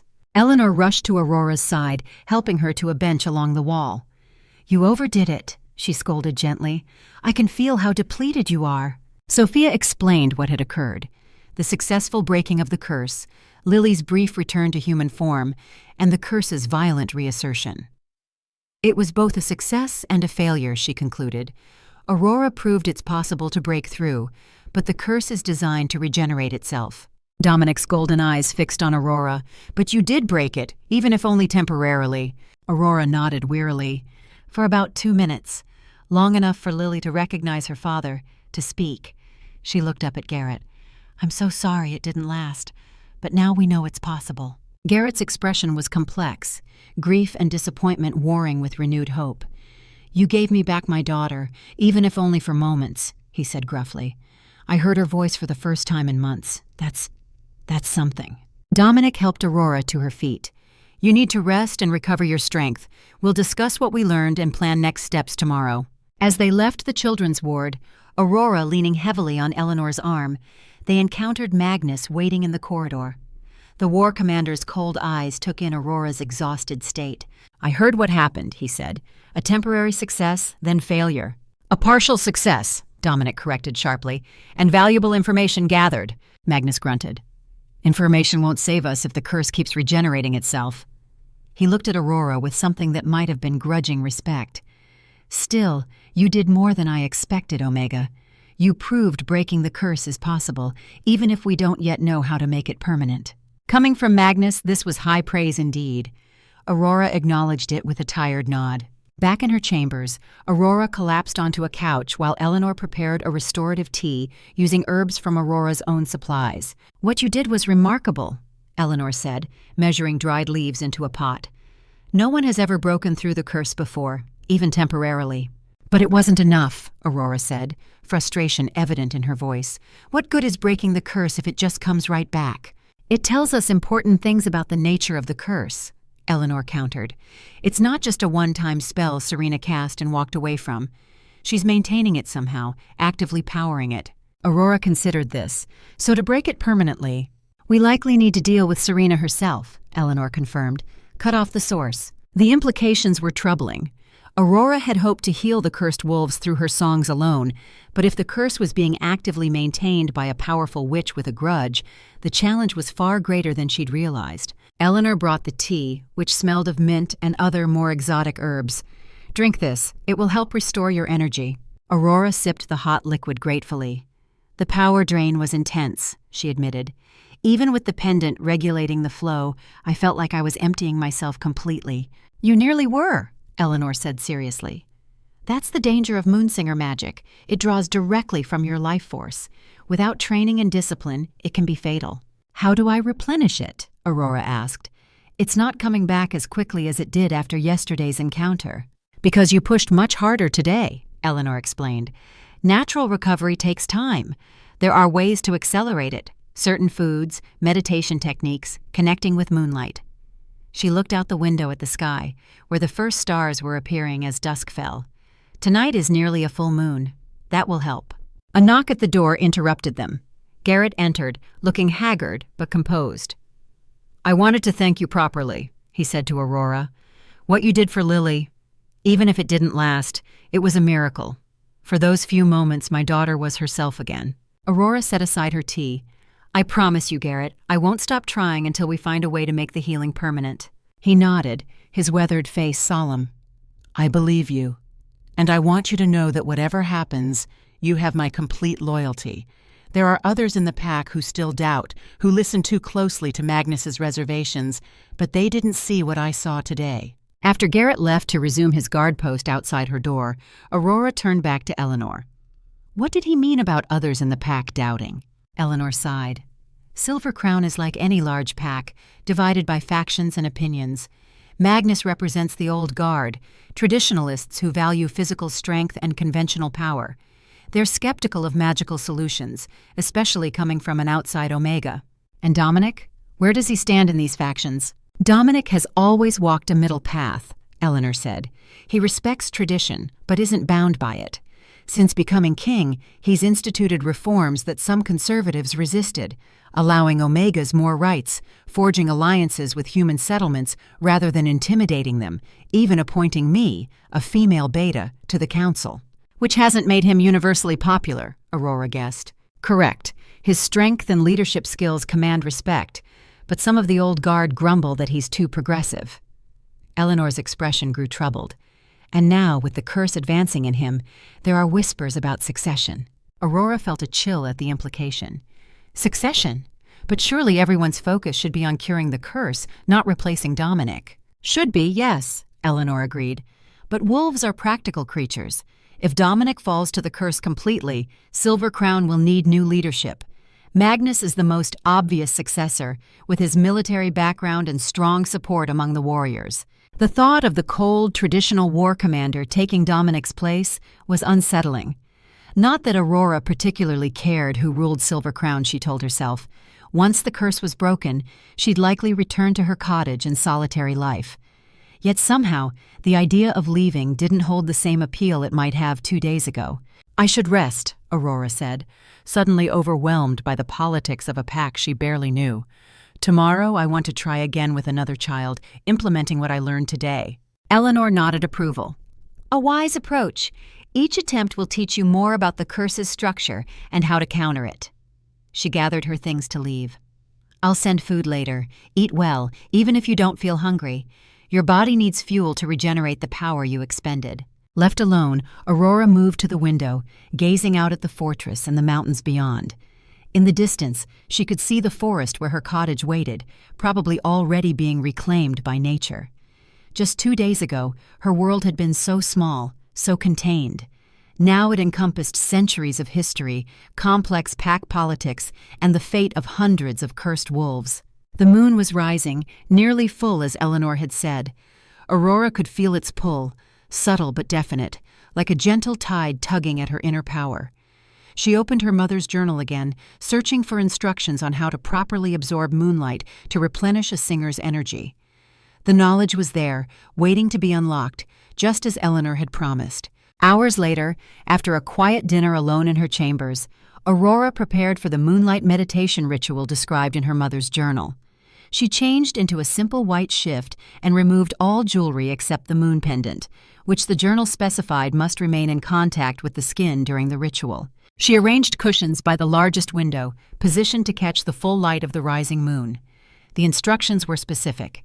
The singer must sit in direct moonlight, pendant exposed, and perform a series of breathing exercises while focusing on drawing lunar energy into the body. Aurora settled into position, straightening her spine and relaxing her shoulders as directed. She closed her eyes, focusing on her breath. In for 7 counts, hold for 4, out for 7, as the journal prescribed. With each cycle, she visualized the moon's silver light entering through her crown, filling the hollow emptiness left by her earlier power expenditure. At first, nothing happened beyond a deepening calm, but as she continued the meditation, Aurora began to feel a subtle warmth spreading through her chest, emanating from the pendant. She opened her eyes and gasped softly. The crystal was glowing with inner light, brighter than she'd ever seen it. As the glow intensified, Aurora felt energy flowing into her, cool and silver like moonlight, but substantive, replenishing the reserves she'd depleted helping Lily. The sensation was exhilarating, like drinking from a mountain stream after days of thirst. So absorbed was she in the experience that Aurora didn't notice the door opening until Dominic spoke from the threshold. "I apologize for the intrusion," he said, his deep voice startling her from her meditative state. "I knocked, but you didn't answer." Aurora turned, momentarily disoriented, as she transitioned from the ritual back to ordinary awareness. The pendant's glow faded, though its warmth against her skin remained. "It's all right," she said, rising from the cushions. "I was performing a recharging ritual from my mother's journal." Dominic's golden eyes took in the setup by the window, understanding dawning in his expression. "Moon singers draw power from the moon itself. I'd read about it but never witnessed it." "It's incredible," Aurora admitted, still feeling the lingering effects of the energy infusion, like being filled with liquid light. Dominic remained by the door, maintaining a respectful distance. "I came to check on you. Eleanor mentioned how severely today's attempt drained you." "I'm recovering," Aurora assured him, pulling a light robe over her shift, suddenly conscious of her informal attire. "The ritual helped significantly." Dominic nodded, his powerful frame silhouetted against the doorway. "Good, because tomorrow will bring new challenges. News of what happened with Lily has spread throughout the fortress, both the success and the relapse. The pack is divided in their response." "Let me guess," Aurora said dryly. "Magnus's faction sees it as a failure that proves their point." A slight smile touched Dominic's lips, while Garrett and Sophia are proclaiming it a breakthrough that proves yours. He stepped further into the room, closing the door behind him. "Both are partially right. It was a breakthrough, but the curse's ability to regenerate presents a serious obstacle. One I'm not sure how to overcome," Aurora admitted. "Not without confronting Serena directly, which seems impossible given that we don't even know where she is." "Actually," Dominic said, his expression turning grim, "that may no longer be true. Our scouts returned an hour ago with reports of unusual activity in the northern mountains, a gathering of ferals unlike anything we've seen before, organized, purposeful, centered around a cave system we've long suspected might harbor Serena." Aurora felt a chill of apprehension. Why would she gather the ferals like that? Is she planning an attack on Silver Crown? Possibly. Dominic moved to the window, gazing out at the moonlit landscape. "Or she might be responding to the threat you pose. What you did today, breaking through her curse, even temporarily, she would have felt it. The magical backlash would have alerted her that something was interfering with her work. So I've made myself an even bigger target," Aurora concluded. Dominic turned to face her, moonlight silvering his white hair, making him look almost ethereal despite his formidable physical presence. "You've made yourself a worthy opponent, There's a difference. Something in his tone made Aurora study him more closely. There was a tension in his bearing that hadn't been there earlier, a tightly leashed energy. "How are you feeling?" she asked directly. "The curse, is it advancing?" For a moment she thought he might deny it, offer reassurances as a king should. Instead, he answered with brutal honesty. "Yes. Using my alpha power during the mountain attack accelerated its progress. I can feel it working on me, especially at night." Aurora stepped closer, concern overriding her usual caution around powerful alphas. "How does it manifest for you?" Dominic flexed his hands, and Aurora noticed the subtle tremor had worsened since yesterday. Physically, increasing difficulty controlling shift impulses. The wolf wants out, all the time. Mentally. He hesitated. Rage, suspicion, violent impulses that aren't mine, that I have to constantly suppress. "And it's getting worse?" He nodded once, jaw tight. "Each day, each hour, really. I've learned to function with it, to compartmentalize, but it's exhausting." The admission of weakness from the Alpha King struck Aurora deeply. This man who commanded hundreds, who faced down feral wolves without shifting, was fighting a constant internal battle against the very thing that made him strong, his wolf nature. "May I?" she asked, raising her hand toward him. After a moment's hesitation, Dominic nodded. Aurora placed her palm gently against his chest, directly over his heart. Through the thin fabric of his shirt, she could feel the unnatural heat of his skin. Werewolves ran hot normally, but this was extreme, feverish. More disturbingly, she could sense the curse within him. The same oily, dark presence she'd felt in Lily, but far more developed, wrapping tendrils around his core, slowly strangling his humanity. Yet unlike with Lily, where the curse had nearly overwhelmed the child's essence, here it faced formidable opposition. Dominic's will was a fortress, holding the corruption at bay through sheer determination. "You're fighting it so hard," Aurora murmured, awed by his strength. "Most would have succumbed months ago." "I don't have the luxury of surrender," he said simply. "Too many depend on me." Aurora withdrew her hand, thinking quickly. "I may not be able to break the curse permanently yet, but perhaps I could ease it temporarily. Push it back, as I did with Lily, to give you a reprieve." Hope flickered in Dominic's golden eyes, quickly suppressed. "You've already depleted your power once today. I won't risk your health for my comfort." "The moonlight ritual restored me significantly," Aurora countered, "and I wouldn't attempt a full breaking as I did with Lily, just a temporary suppression to give you some relief." She met his gaze steadily. "Let me try, please." After a long moment, Dominic nodded. "What do you need me to do?" "Sit," Aurora directed, gesturing to the cushions by the window. When he had settled himself, his large frame looking incongruous against the delicate pillows, she retrieved her mother's journal and quickly found the page she sought.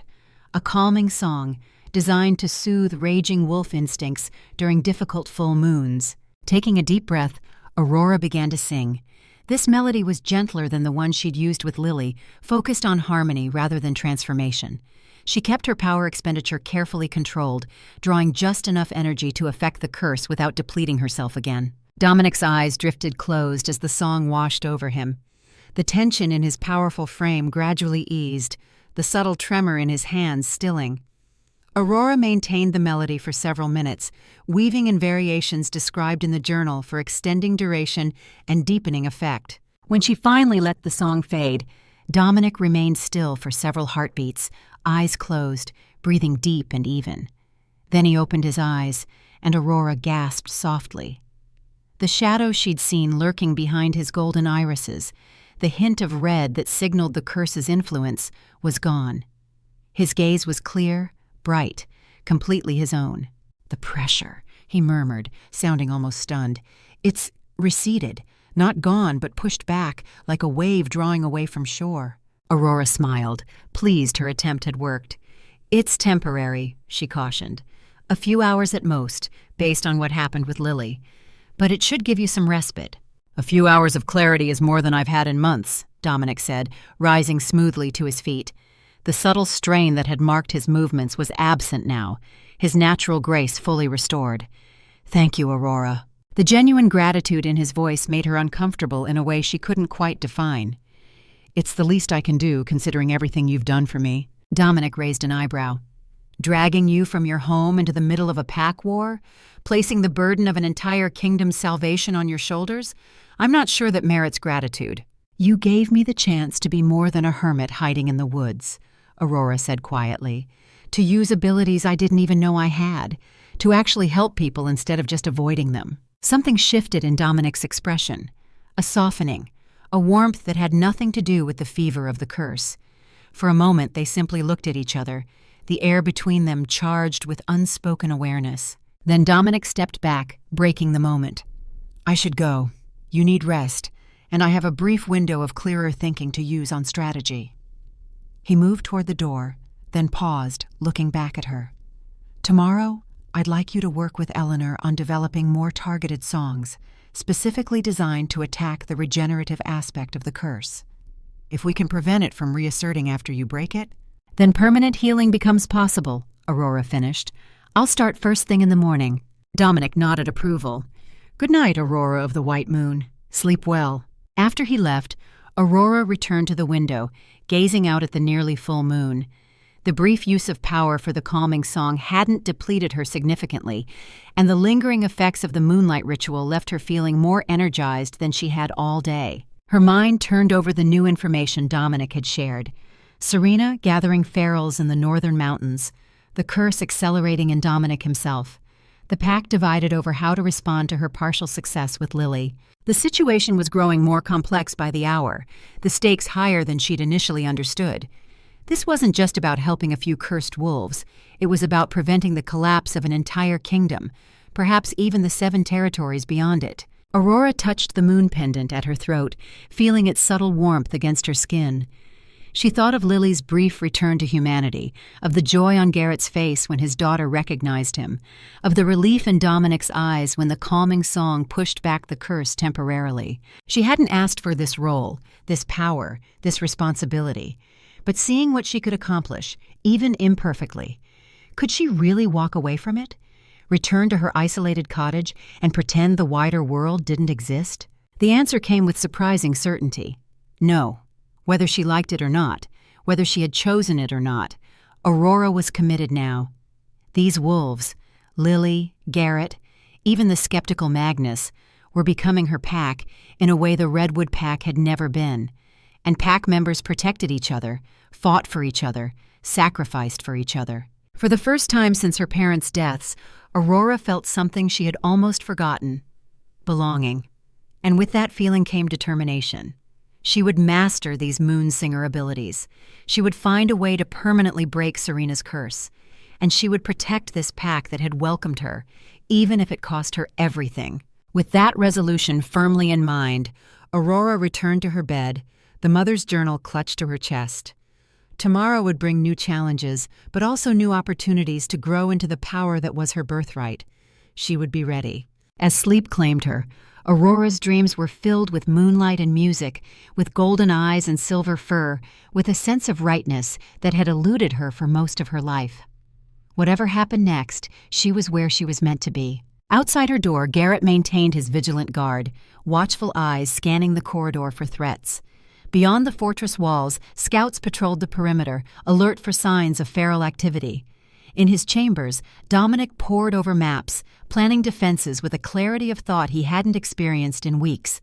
And in the northern mountains, a gathering darkness took note of the day's events, red eyes gleaming with malice in the moonlight, plotting its next move in a game that had begun generations before any of them were born. The curse had been challenged, its grip momentarily broken. Serena had felt the disruption, the briefly severed connection to one of her cursed wolves. Someone in Silver Crown possessed power she hadn't anticipated, power that threatened everything she had worked for. This could not be tolerated. This would not be tolerated. The reckoning was coming. Dawn broke over Silver Crown Fortress with an ominous red glow. Aurora stood at her chamber window, watching the bloody light creep across the stone walls and courtyards below. The air felt heavy, charged with expectation, as if the world itself sensed the coming confrontation. Today marked 3 days since she had arrived at Silver Crown, 3 days that had transformed her from a solitary healer into something far more pivotal. A soft knock at her door preceded Eleanor's entrance, the older woman's face grave as she took in Aurora's contemplative stance. "You feel it too, don't you?" she asked, joining Aurora at the window. Aurora nodded. "Something's coming. I dreamed of red eyes in the darkness, watching, waiting." "Not just dreams," Eleanor said, handing Aurora a scroll. "Scouts returned before dawn. The ferals have left the northern mountains. They're moving south, toward us." Aurora unrolled the report, scanning the details with growing alarm. Over 200 feral wolves, moving with unprecedented coordination, led by the red-furred beast they now knew was Cain, Dominic's former beta. But most disturbing of all was the final observation. A hooded female figure had been glimpsed among them, directing their movements. "Serena," Aurora breathed. "She's coming herself." "The council is gathering now," Eleanor said. "Dominic sent me to bring you immediately." As they hurried through the fortress corridors, Aurora noticed the heightened tension everywhere. Warriors donning armor, servants securing provisions, parents ushering children toward the most protected inner chambers. The calm efficiency spoke of a pack that had prepared for this moment, had known it would eventually come. The council chamber was already filled when they arrived. Dominic stood at the head of the table, his powerful frame bent over a large map of the surrounding territory. Magnus and Garrett flanked him, pointing out defensive positions and vulnerabilities, while Sophia reviewed medical preparations with her assistants in the corner. Dominic looked up as Aurora entered, and she immediately saw the change in him. The temporary relief her song had provided the night before had faded. The shadow behind his golden eyes had returned, darker than ever, and the tremor in his hands was now visible to everyone, not just her. "Aurora," he acknowledged with a nod, straightening to his full height with visible effort. "You've seen the reports?" "Yes," she confirmed, moving to join the group at the map. "How long do we have?" "At their current pace, they'll reach the fortress by nightfall," Magnus answered. His usual coldness toward her noticeably diminished in the face of common danger. 237 ferals by our latest count, plus Serena herself, Garrett added grimly. "This isn't a random attack or a probing force. This is a full assault meant to end us." Aurora studied the map, noting the markers representing Silver Crown's defenses. "How many fighters can we field?" 183 warriors at full strength, Dominic said. "Another 45 support fighters, those with combat training but primarily serving other roles." "So we're outnumbered," Aurora concluded. "By count, yes," Magnus acknowledged. "But we have the advantage of fortifications, preparation, and fighting for our home." The war commander's gray eyes were hard as flint. "And unlike them, our wolves fight with both human intelligence and wolf strength. At least most of us do." The implication was clear. The curse had advanced in some of their warriors, making them less reliable in battle, more prone to losing control of their human minds when shifted to wolf form. Aurora had witnessed enough of the curse to understand the danger this posed. "What of the children and other vulnerable pack members?" she asked, looking to Sophia. "Already being moved to the deepest chambers," the healer replied. "We've reinforced the doors and assigned guards who have shown the strongest resistance to the curse." Dominic straightened, commanding everyone's attention without a word. Despite the curse's visible toll, his presence still radiated authority and power. "We've prepared for this possibility for months. Now we implement the defense as planned, with one crucial difference." His golden eyes fixed on Aurora. "We now have a weapon Serena doesn't expect. A moon singer." All eyes turned to Aurora, and she felt the weight of their expectations like a physical burden. "I'm still learning my abilities," she said carefully. "I've only managed temporary breakthroughs with the curse, not permanent healing." "But you affected multiple ferals at once during the mountain attack," Garrett pointed out. "Even a temporary disruption during battle could give us a crucial advantage." "And more importantly," Eleanor added, "you represent a direct counter to Serena's magic. Your songs can interfere with her control over the ferals. That's why she's coming now. She senses the threat you pose."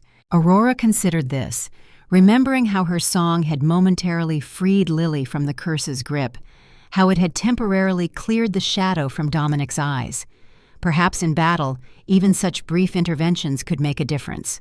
"I'll need to prepare specific songs," she said. Decision made. "Battle songs, not just healing melodies. And I'll need to understand exactly how I'll be deployed during the fight." Dominic nodded approval. "Eleanor will help you prepare the songs. As for your position during battle, you'll remain in the central tower, protected but with a vantage point overlooking the main courtyard where the heaviest fighting is likely to occur. Your voice can reach the battlefield from there, but you'll be behind our strongest defenses." Aurora frowned. "I may need to be closer to target-specific ferals, especially if Serena herself appears." "Too dangerous," Dominic said flatly. "Your safety is paramount. Without you, there's no hope of breaking the curse permanently." "With respect, my king," Aurora countered, meeting his gaze steadily. "My ability to affect the battle outweighs my personal safety. I didn't come all this way to be locked in a tower while others fight and die." A tense silence fell over the council chamber. Challenging an Alpha King so directly was unheard of, especially from an Omega. But Aurora was no ordinary Omega, and these were no ordinary circumstances. To everyone's surprise, Dominic's stern expression softened into something that might have been respect. "Your courage does you credit, Aurora, but strategy requires putting resources where they're most effective."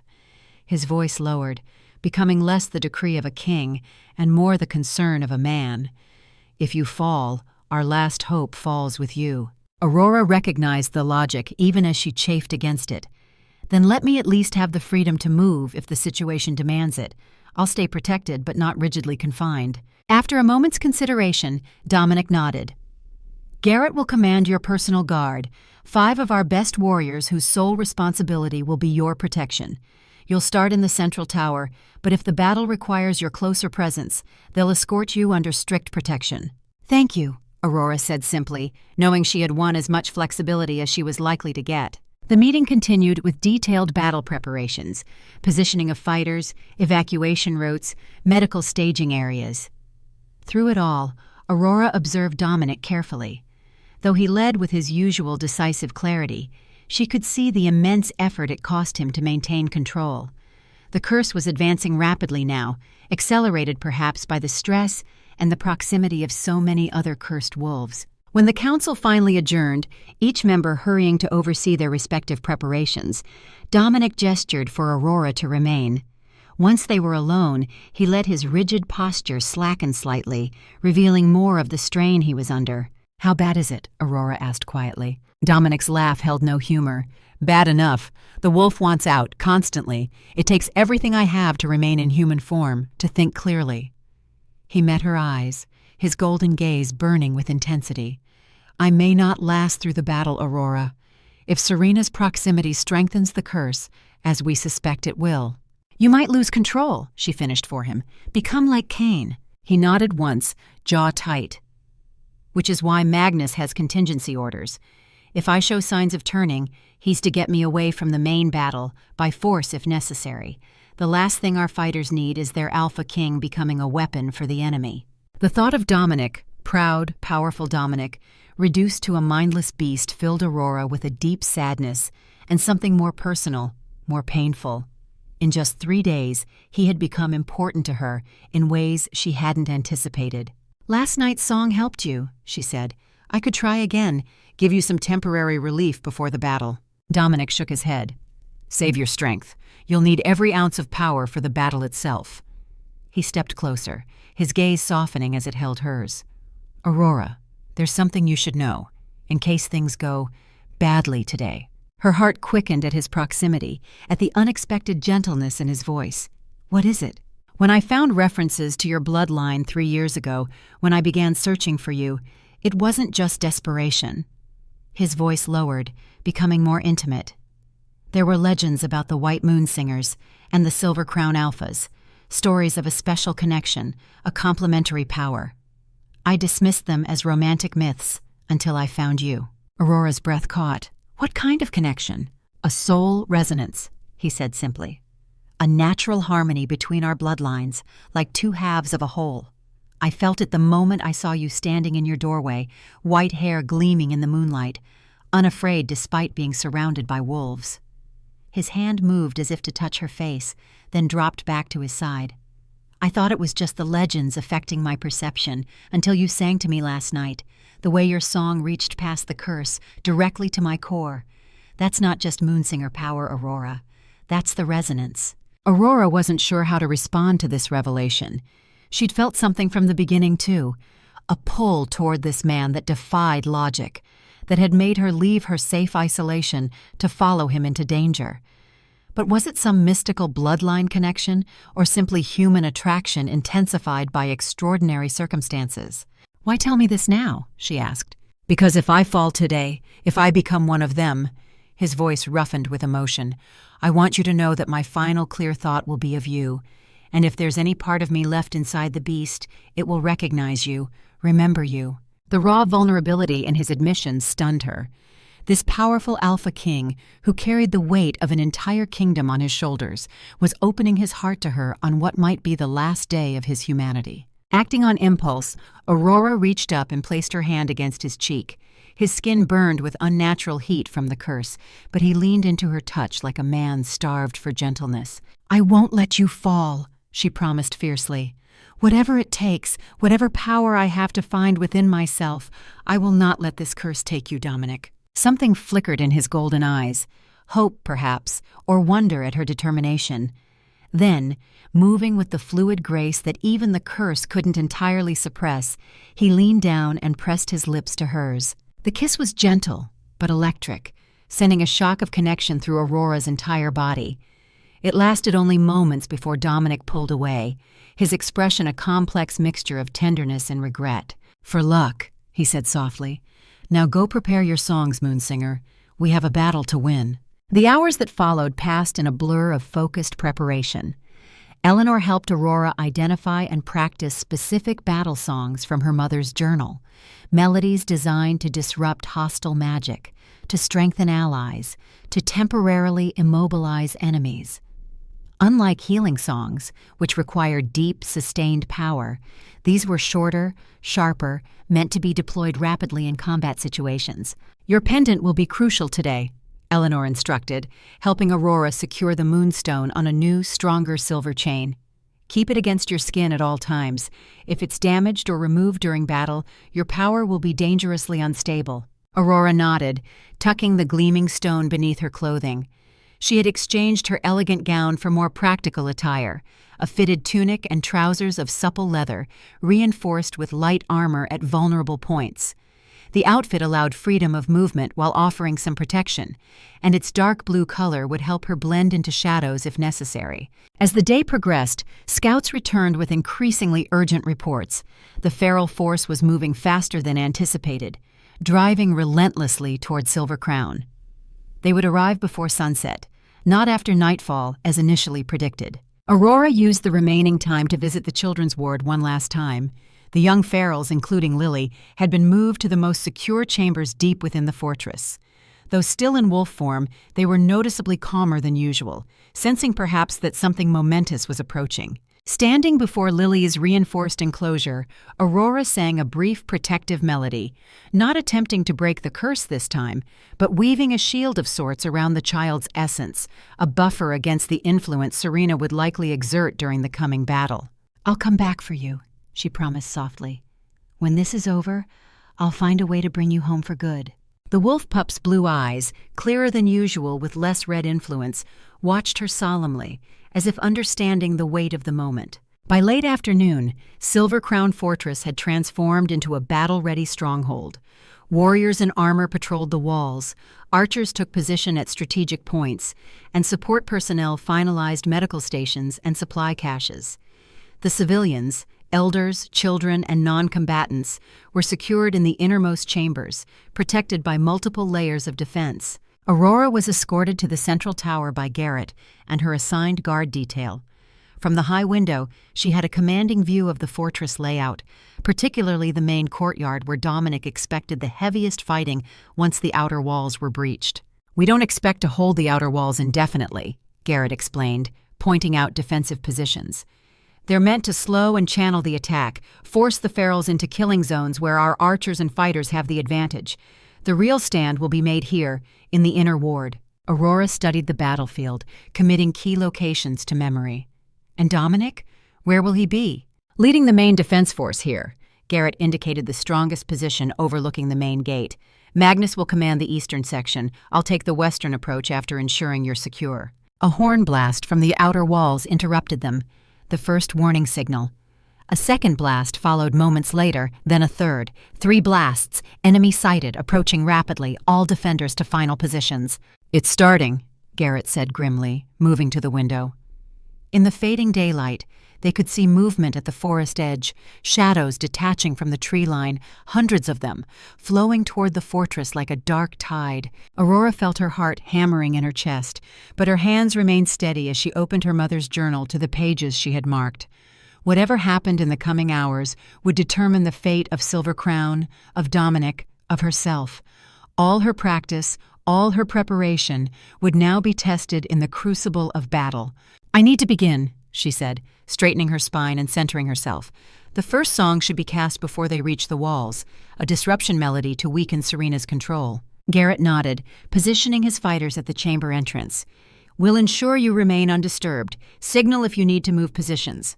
Taking a deep breath, Aurora closed her eyes and connected with the power within her. That well of energy that her bloodline had carried for generations, that the moon pendant at her throat helped her channel and control. Then she began to sing. The melody was unlike her healing songs, sharper, more assertive, carrying notes that seemed to slice through the air itself. The ancient words spoke of severing, of disrupting, of breaking chains that bound one will to another. As her voice rose, the pendant against her skin grew warm, then hot, channeling power outward toward the approaching horde. Down on the walls, defenders paused momentarily as Aurora's song washed over them, feeling a surge of clarity and strength. But the effect on the approaching ferals was far more dramatic. The front ranks faltered, their coordinated movement dissolving into confusion. Some stopped entirely, shaking their heads as if trying to clear them, while others began to move in erratic patterns, no longer part of the unified assault. At the rear of the feral force, a hooded figure raised her arms in obvious counteraction. Even at this distance, Aurora could feel the opposing magic, cold and oily, reaching out to re-establish control over the disoriented ferals. Serena had indeed come personally, and she was powerful. The battle for Silver Crown began in earnest as the first wave of ferals reached the outer walls. Despite the disruption Aurora's song had caused, they attacked with terrifying ferocity, hurling themselves at the defenses with no regard for their own safety. Defenders responded with disciplined precision, arrows finding targets, spears thrusting from strategic positions. Aurora maintained her disruptive song as long as she could, but soon she felt the familiar drain of extended power use. Reluctantly, she let the melody fade, conserving strength for the long battle ahead.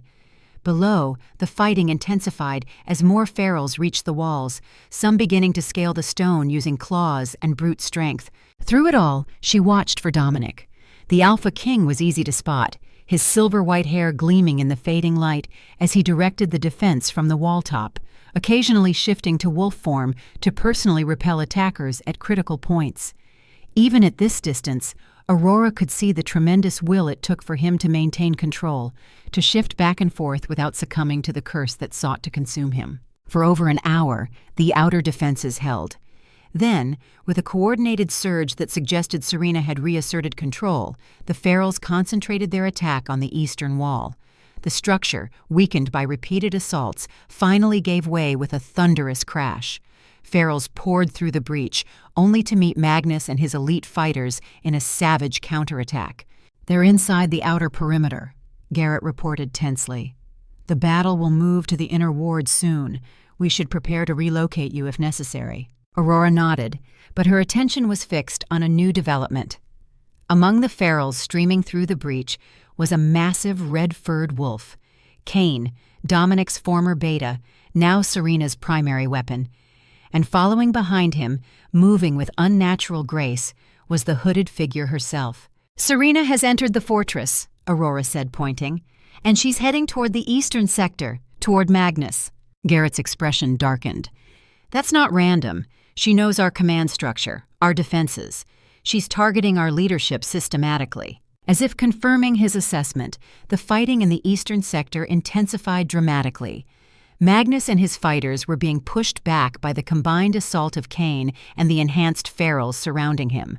Though they fought with desperate courage, they were slowly being overwhelmed by superior numbers and the proximity of Serena's amplifying magic. Aurora made a swift decision. I need to get closer. From here, I can't target Serena specifically, and she's the key to turning this battle. Garrett looked torn, but nodded reluctantly. The secondary position we prepared is in the bell tower overlooking the inner courtyard. It's defensible, but closer to the fighting. They moved swiftly through the fortress, Aurora's guard detail forming a protective formation around her. The sounds of battle grew louder as they descended, snarls and howls mixing with the clash of weapons and the shouts of defenders. The smell of blood and fear permeated the air. The bell tower offered a clearer view of the battlefield and would project Aurora's voice more effectively across the inner ward. As she took position, she could see that the situation had deteriorated further. The eastern sector had fallen, Magnus and his surviving fighters retreating to join Dominic's central defense. The Alpha King himself was now in the thick of the fighting, his silver wolf form visible amid the chaos, battling fiercely to hold the line. But it was Serena who captured Aurora's attention. The witch had removed her hood, revealing a face that might once have been beautiful, but was now distorted by hatred and dark magic. Her hair was black but streaked with unnatural red, and her eyes glowed with the same crimson light that marked the cursed ferals. She moved through the battlefield untouched, ferals clearing a path before her, defenders falling back as waves of malevolent energy preceded her advance. "She's heading for Dominic," Aurora realized with sudden clarity. "This isn't just an attack on Silver Crown, it's personal.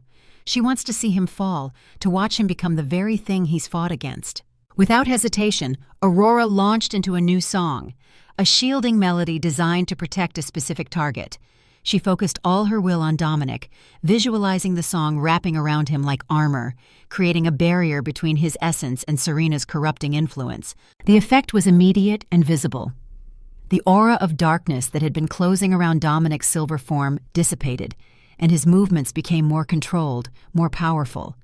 He broke free from the ferals surrounding him and charged towards Serena herself, recognizing as Aurora had that she was the key to the entire battle. Serena's expression changed from confident malice to shock as she sensed her magic being countered.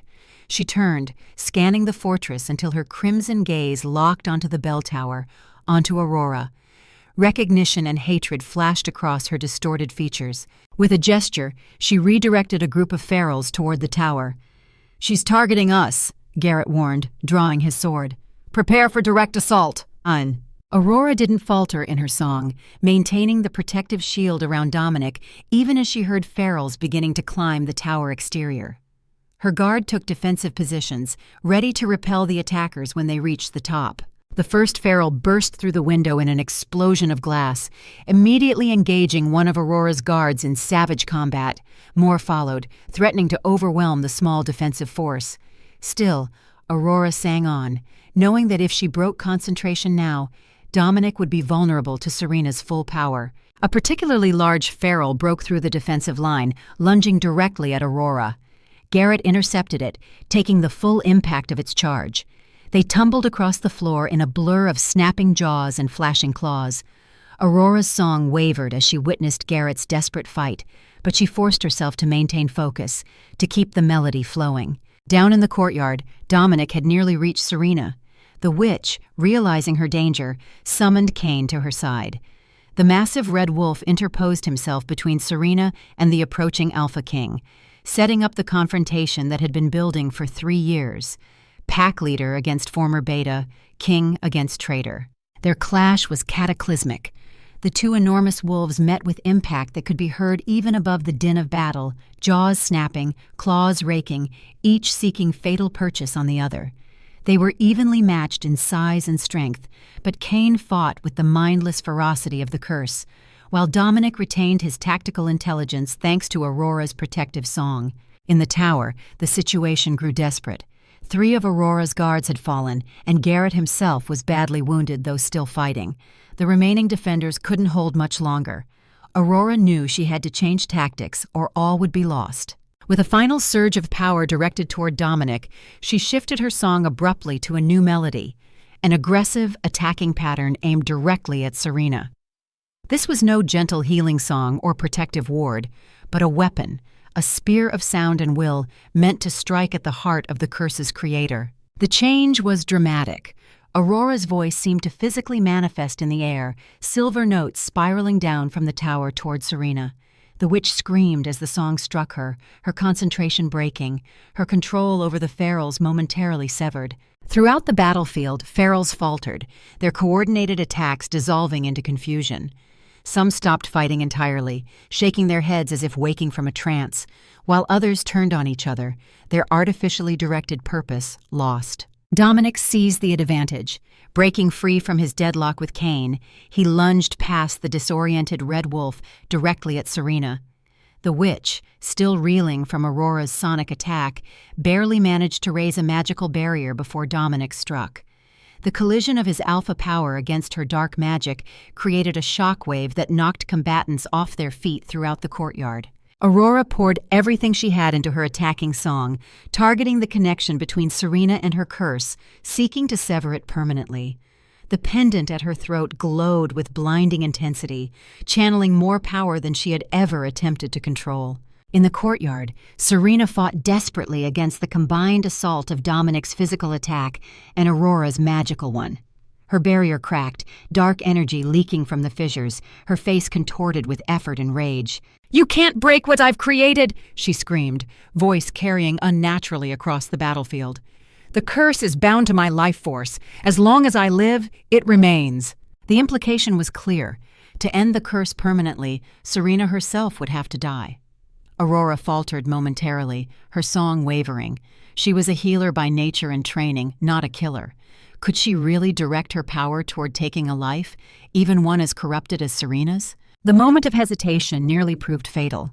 Sensing weakness, Serena gathered her remaining power and hurled it not at Dominic, who still pressed against her barrier, but up at the bell tower, at Aurora. The dark magic struck like a physical blow, shattering the remaining windows and sending Aurora staggering back. Her song broke off as she fought to remain conscious, the malevolent energy seeking to crush her will, to silence her voice permanently. Through blurring vision, Aurora saw Garrett rise from his defensive position, blood streaming from multiple wounds. With a roar of defiance, he shifted to wolf form despite his injuries and hurled himself at the remaining ferals, clearing a path to Aurora's side. "Go!" he growled, his voice barely recognizable through his wolf muzzle.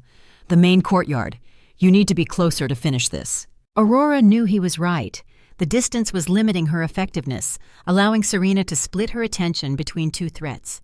If she could get closer, combine her power directly with Dominic's. "Come with me," she urged Garrett, but the seasoned warrior shook his head. "I'll hold them here. Buy you time." His blue eyes, so like his daughter's, held grim determination. "Save Lily, that's all I ask." With a final nod of gratitude and respect, Aurora gathered her strength and ran for the tower stairs. The mother's journal clutched to her chest, the pendant burning against her skin, as if eager for the final confrontation. The journey to the courtyard was a nightmare of narrow escapes and desperate sprints through chaos. Twice she nearly ran headlong into groups of ferals, saved only by the timely intervention of silver-crowned defenders. The battle had devolved into dozens of individual skirmishes throughout the fortress, control and coordination largely lost on both sides. When Aurora finally reached the inner courtyard, the scene before her was one of apocalyptic intensity. At its center, Dominic and Serena remained locked in their power struggle. His massive silver wolf form pressed against her magical barrier, which had shrunk to a close-fitting shell around her body. Cain circled them, occasionally darting in to attack Dominic's flank before being driven back. Around them, the remaining fighters of both sides clashed in a ring of violence, as if instinctively recognizing that the true battle was between these central figures. Aurora knew what she had to do. Moving to a partially sheltered position behind a fallen column, she opened her mother's journal to the final section, pages she had only begun to decipher, containing the most powerful songs of the White Moon bloodline. These were melodies of last resort, drawing on the deepest wells of a singer's power, potentially fatal to the caster if used without proper preparation. But there was no more time for preparation. Every moment Serena lived, the curse remained. Every second that passed, more of Silver Crown's defenders fell, and Dominic moved closer to being overwhelmed by the combined assault of curse, witch, and former beta. With trembling fingers, Aurora traced the complex notations, absorbing their pattern, understanding their purpose with a clarity born of desperate need. This was a song of sundering, a melody designed to break the unbreakable, to sever connections forged by the darkest magic. It required not just voice and will, but blood, the singer's own blood, freely given to power the working. Without hesitation, Aurora drew a small knife from her belt and cut her palm, letting the crimson drops fall onto the pendant at her throat. The moonstone absorbed the blood, its glow shifting from silver to rose gold, pulsing in time with her heartbeat. Then, rising to her full height, Aurora began the final song. The melody seemed to come from somewhere beyond her, as if the generations of moon singers before her were lending their voices to hers. It started low and sweet, almost a lullaby, but built steadily in power and complexity until it filled the courtyard, rising above the sounds of battle, commanding attention from friend and foe alike. Serena felt it first. Her barrier flickered as the song reached her, confusion crossing her face as she tried to understand this new attack. It wasn't like Aurora's previous melodies. This wasn't just disrupting her connection to the Ferals or protecting Dominic from her influence. This was reaching into the very fabric of the curse itself, into the twisted bond she had forged between her life force and the corruption she had created. "No!" she screamed, abandoning her defense against Dominic to turn her full attention to Aurora.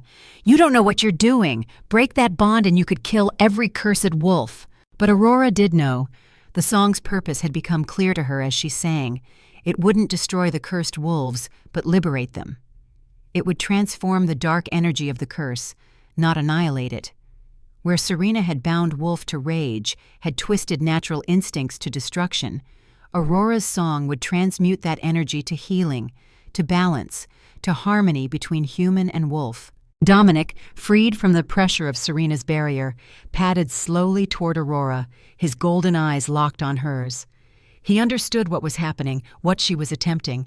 Without words, he conveyed his trust, his support, his willingness to risk everything on this final gambit. As the song reached its crescendo, Aurora extended her bleeding hand toward Dominic. The Alpha King shifted smoothly to human form and took her hand in his, their blood mingling, their powers joining, Moonsinger and Alpha King, just as the ancient legends had foretold. The pendant between them blazed with blinding light, no longer silver or rose gold, but pure white like concentrated moonlight. Together, they turned toward Serena, who stood alone now, Cain having backed away, confused by the conflicting magical currents. The witch gathered her remaining power for one final, desperate attack, dark energy coalescing around her hands like living shadow. "You'll destroy everything!" she shrieked. "Years of work, my perfect revenge, I won't allow it!" She hurled her attack directly at Aurora, a spear of pure malevolence that would have killed instantly had it connected. But Dominic stepped forward, still holding Aurora's hand, and absorbed the blow himself. He staggered but remained standing, the curse within him consuming Serena's attack, recognizing it as kin. Aurora never faltered in her song. The final notes emerged pure and clear, carrying the combined will of herself and Dominic, the united power of their bloodlines. It struck Serena like physical force, lifting her from her feet, suspending her in a column of white light. "No," the witch whispered, face contorted with disbelief as she felt the curse being torn from her control, transformed by Aurora's song into something new. "No, it's mine! It's mine!" A sound like breaking glass filled the courtyard as the bond between Serena and her curse shattered completely. The witch screamed one final time, a sound of rage and loss and bitter defeat, before collapsing to the ground, the unnatural red fading from her eyes and hair, leaving her looking unexpectedly ordinary, just a woman consumed by hatred who had wielded power she couldn't truly control. But Aurora and Dominic had no attention to spare for Serena's fall. The breaking of her bond had released an enormous surge of magical energy, all the power she had poured into the curse over 3 years, now free and chaotic, seeking new purpose. If left unchecked, it could still destroy everything. Without conscious thought, still singing though her voice was failing, Aurora directed the energy upward, away from the combatants, into the open sky above Silver Crown. Dominic added his alpha power to hers, creating a channel, a pathway for the dangerous force to follow. The energy erupted skyward in a column of light visible for miles, silver and gold intertwined, rising into the darkening evening sky before exploding like silent fireworks, raining down over the fortress and surrounding lands in a gentle shower of cleansing magic. Everywhere the transformed energy touched, the curse began to break. Throughout the fortress, red eyes cleared, returning to their natural colors. Feral wolves collapsed, then slowly rose again, confusion giving way to recognition as their humanity returned. The battle didn't end instantly. Some ferals were too far gone, their minds too damaged by years under the curse to recover fully, but the tide had unmistakably turned. In the courtyard, Cain himself underwent the most dramatic transformation. The massive red wolf convulsed, fur rippling, as the curse fought to maintain its hold. Then, with a howl that seemed to contain years of suppressed humanity, he shifted, painfully, imperfectly, but definitively, back to human form. He lay on the stones, naked and trembling, his eyes clear for the first time in 3 years. Aurora's song finally faded as her strength gave out. The pendant at her throat dimmed, its power temporarily exhausted just as hers was. She would have collapsed had Dominic not caught her, his strong arms supporting her weight effortlessly. "You did it," he murmured, his golden eyes bright with wonder and something deeper, warmer. "You broke the curse, Aurora. You saved us all." She smiled weakly, too exhausted for words. Around them, the battle was ending as more ferals regained their humanity, as silver-crowned fighters recognized former packmates among their enemies and helped them to safety rather than continuing the fight. Sophia appeared, directing her healers to attend to the wounded on both sides. "The children," Aurora managed to whisper, remembering Lily and the others. "Already transforming back," Sophia confirmed, joy brightening her weary features. "The curse is breaking everywhere, all at once." Relief washed through Aurora, followed by bone-deep exhaustion. She had given everything she had and more, drawing on reserves she hadn't known existed. As darkness crept into the edges of her vision, she felt Dominic lift her into his arms. "Rest now," he said softly. "You've earned it." She surrendered to the darkness, secure in the knowledge that she had fulfilled her purpose, that the nightmare was ending, that Silver Crown would survive. Her last conscious thought was of Dominic's warmth surrounding her, of the rightness she felt in his arms, as if she had finally found her true home. Aurora drifted in and out of consciousness for what seemed like days. Occasionally she would surface enough to register fragments of her surroundings, Sophia checking her vital signs, Eleanor replacing the cool cloth on her forehead, Dominic's silent vigil by her bedside. Then exhaustion would claim her again, dragging her back into healing darkness. When she finally woke fully, sunlight was streaming through the windows of a chamber she recognized as Dominic's private study. She had been moved to a comfortable bed near the fireplace, where a small fire crackled despite the warmth of the day. The room was empty save for a familiar figure curled at the foot of her bed, a small wolf pup with gray fur and bright blue eyes, watching her attentively. "Lily?" Aurora whispered, her voice hoarse from disuse. The wolf pup's tail wagged once, then twice, before the air around her shimmered. Where the wolf had been, a small girl now sat, thin and slightly wild-looking with tangled gray hair, but unmistakably human. "You remembered me," Lily said shyly. "Daddy said you might not because you used up all your magic to save everyone." Aurora smiled, reaching out a hand that the child took without hesitation. "I could never forget you, Lily. You were the first person I helped here." She glanced around the room. "Where is your father? And the king?" "Daddy's helping fix the walls," Lily explained. "And King Dominic is talking to all the people who used to be bad wolves but aren't anymore. He said I could stay with you because I'm good at being quiet while people sleep." She looked down, suddenly uncertain. "I can be a wolf again now, whenever I want. But I don't have to stay a wolf. The bad feeling is gone." "I'm so glad," Aurora said sincerely. "How long have I been asleep?" 3 days, came a deep voice from the doorway. Dominic stood there, looking tired but fundamentally transformed from when she'd last seen him. The shadow behind his golden eyes was gone completely, replaced by a clarity and peace she'd only glimpsed during her temporary healings. "Welcome back to the land of the living, Moonsinger." Lily hopped off the bed, curtsying awkwardly to Dominic before scampering past him into the corridor. The Alpha King closed the door behind her, approaching Aurora's bedside with measured steps. "How do you feel?" he asked, studying her with concern. "Weak," she admitted, "but better than I expected after—" She trailed off, memories of the battle returning in vivid flashes. "Did it work completely?" Dominic nodded, taking a seat beside her bed. "The curse is broken, throughout all 7 territories. We've had messengers from the other kingdoms confirming their cursed wolves are recovering." His expression grew somber. Not all survived the transformation back. Some had been feral too long, their minds too damaged to recover, but the majority are returning to themselves, though many face a difficult adjustment after years of lost humanity. "And Serena?" "Alive but powerless," Dominic said. "Whatever you did didn't just break her curse. It severed her connection to magic entirely. She's being held securely until the Council of Alpha Kings decides her fate." Aurora absorbed this information, relief mingling with lingering concerns. "Garrett? The others?" "Garrett lives, though he was gravely wounded defending your retreat from the tower." Dominic's lips curved in a slight smile. "Having Lily return to him has proven the best medicine. He's already back on his feet, overseeing repairs." His expression sobered.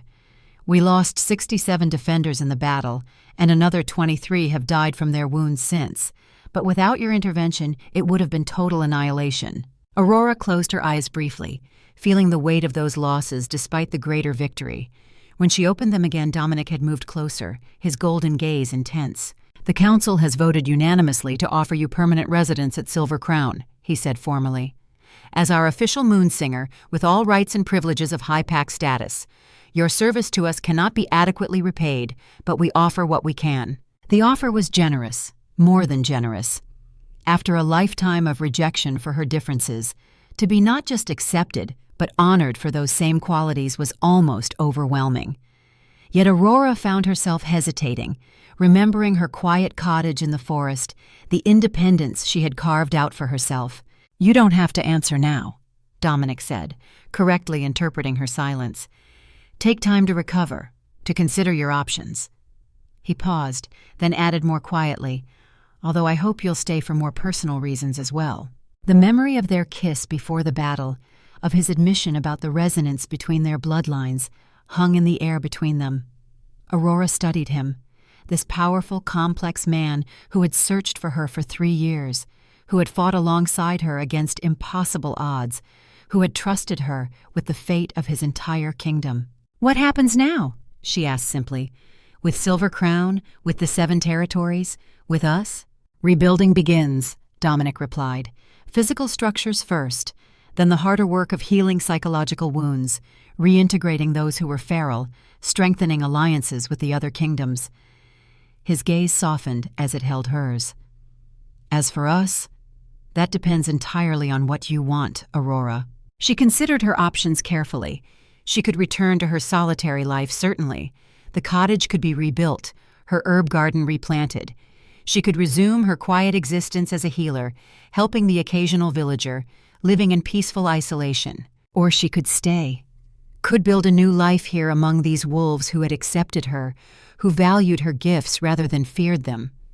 Could explore whatever this connection was between herself and Dominic, this resonance that felt increasingly like destiny. The choice, when she examined it honestly, wasn't really a choice at all. The solitude that had once seemed like safety now felt like hiding. The independence she had prized now seemed like isolation. And Dominic represented possibilities she had never allowed herself to imagine. "I want to stay," she said finally.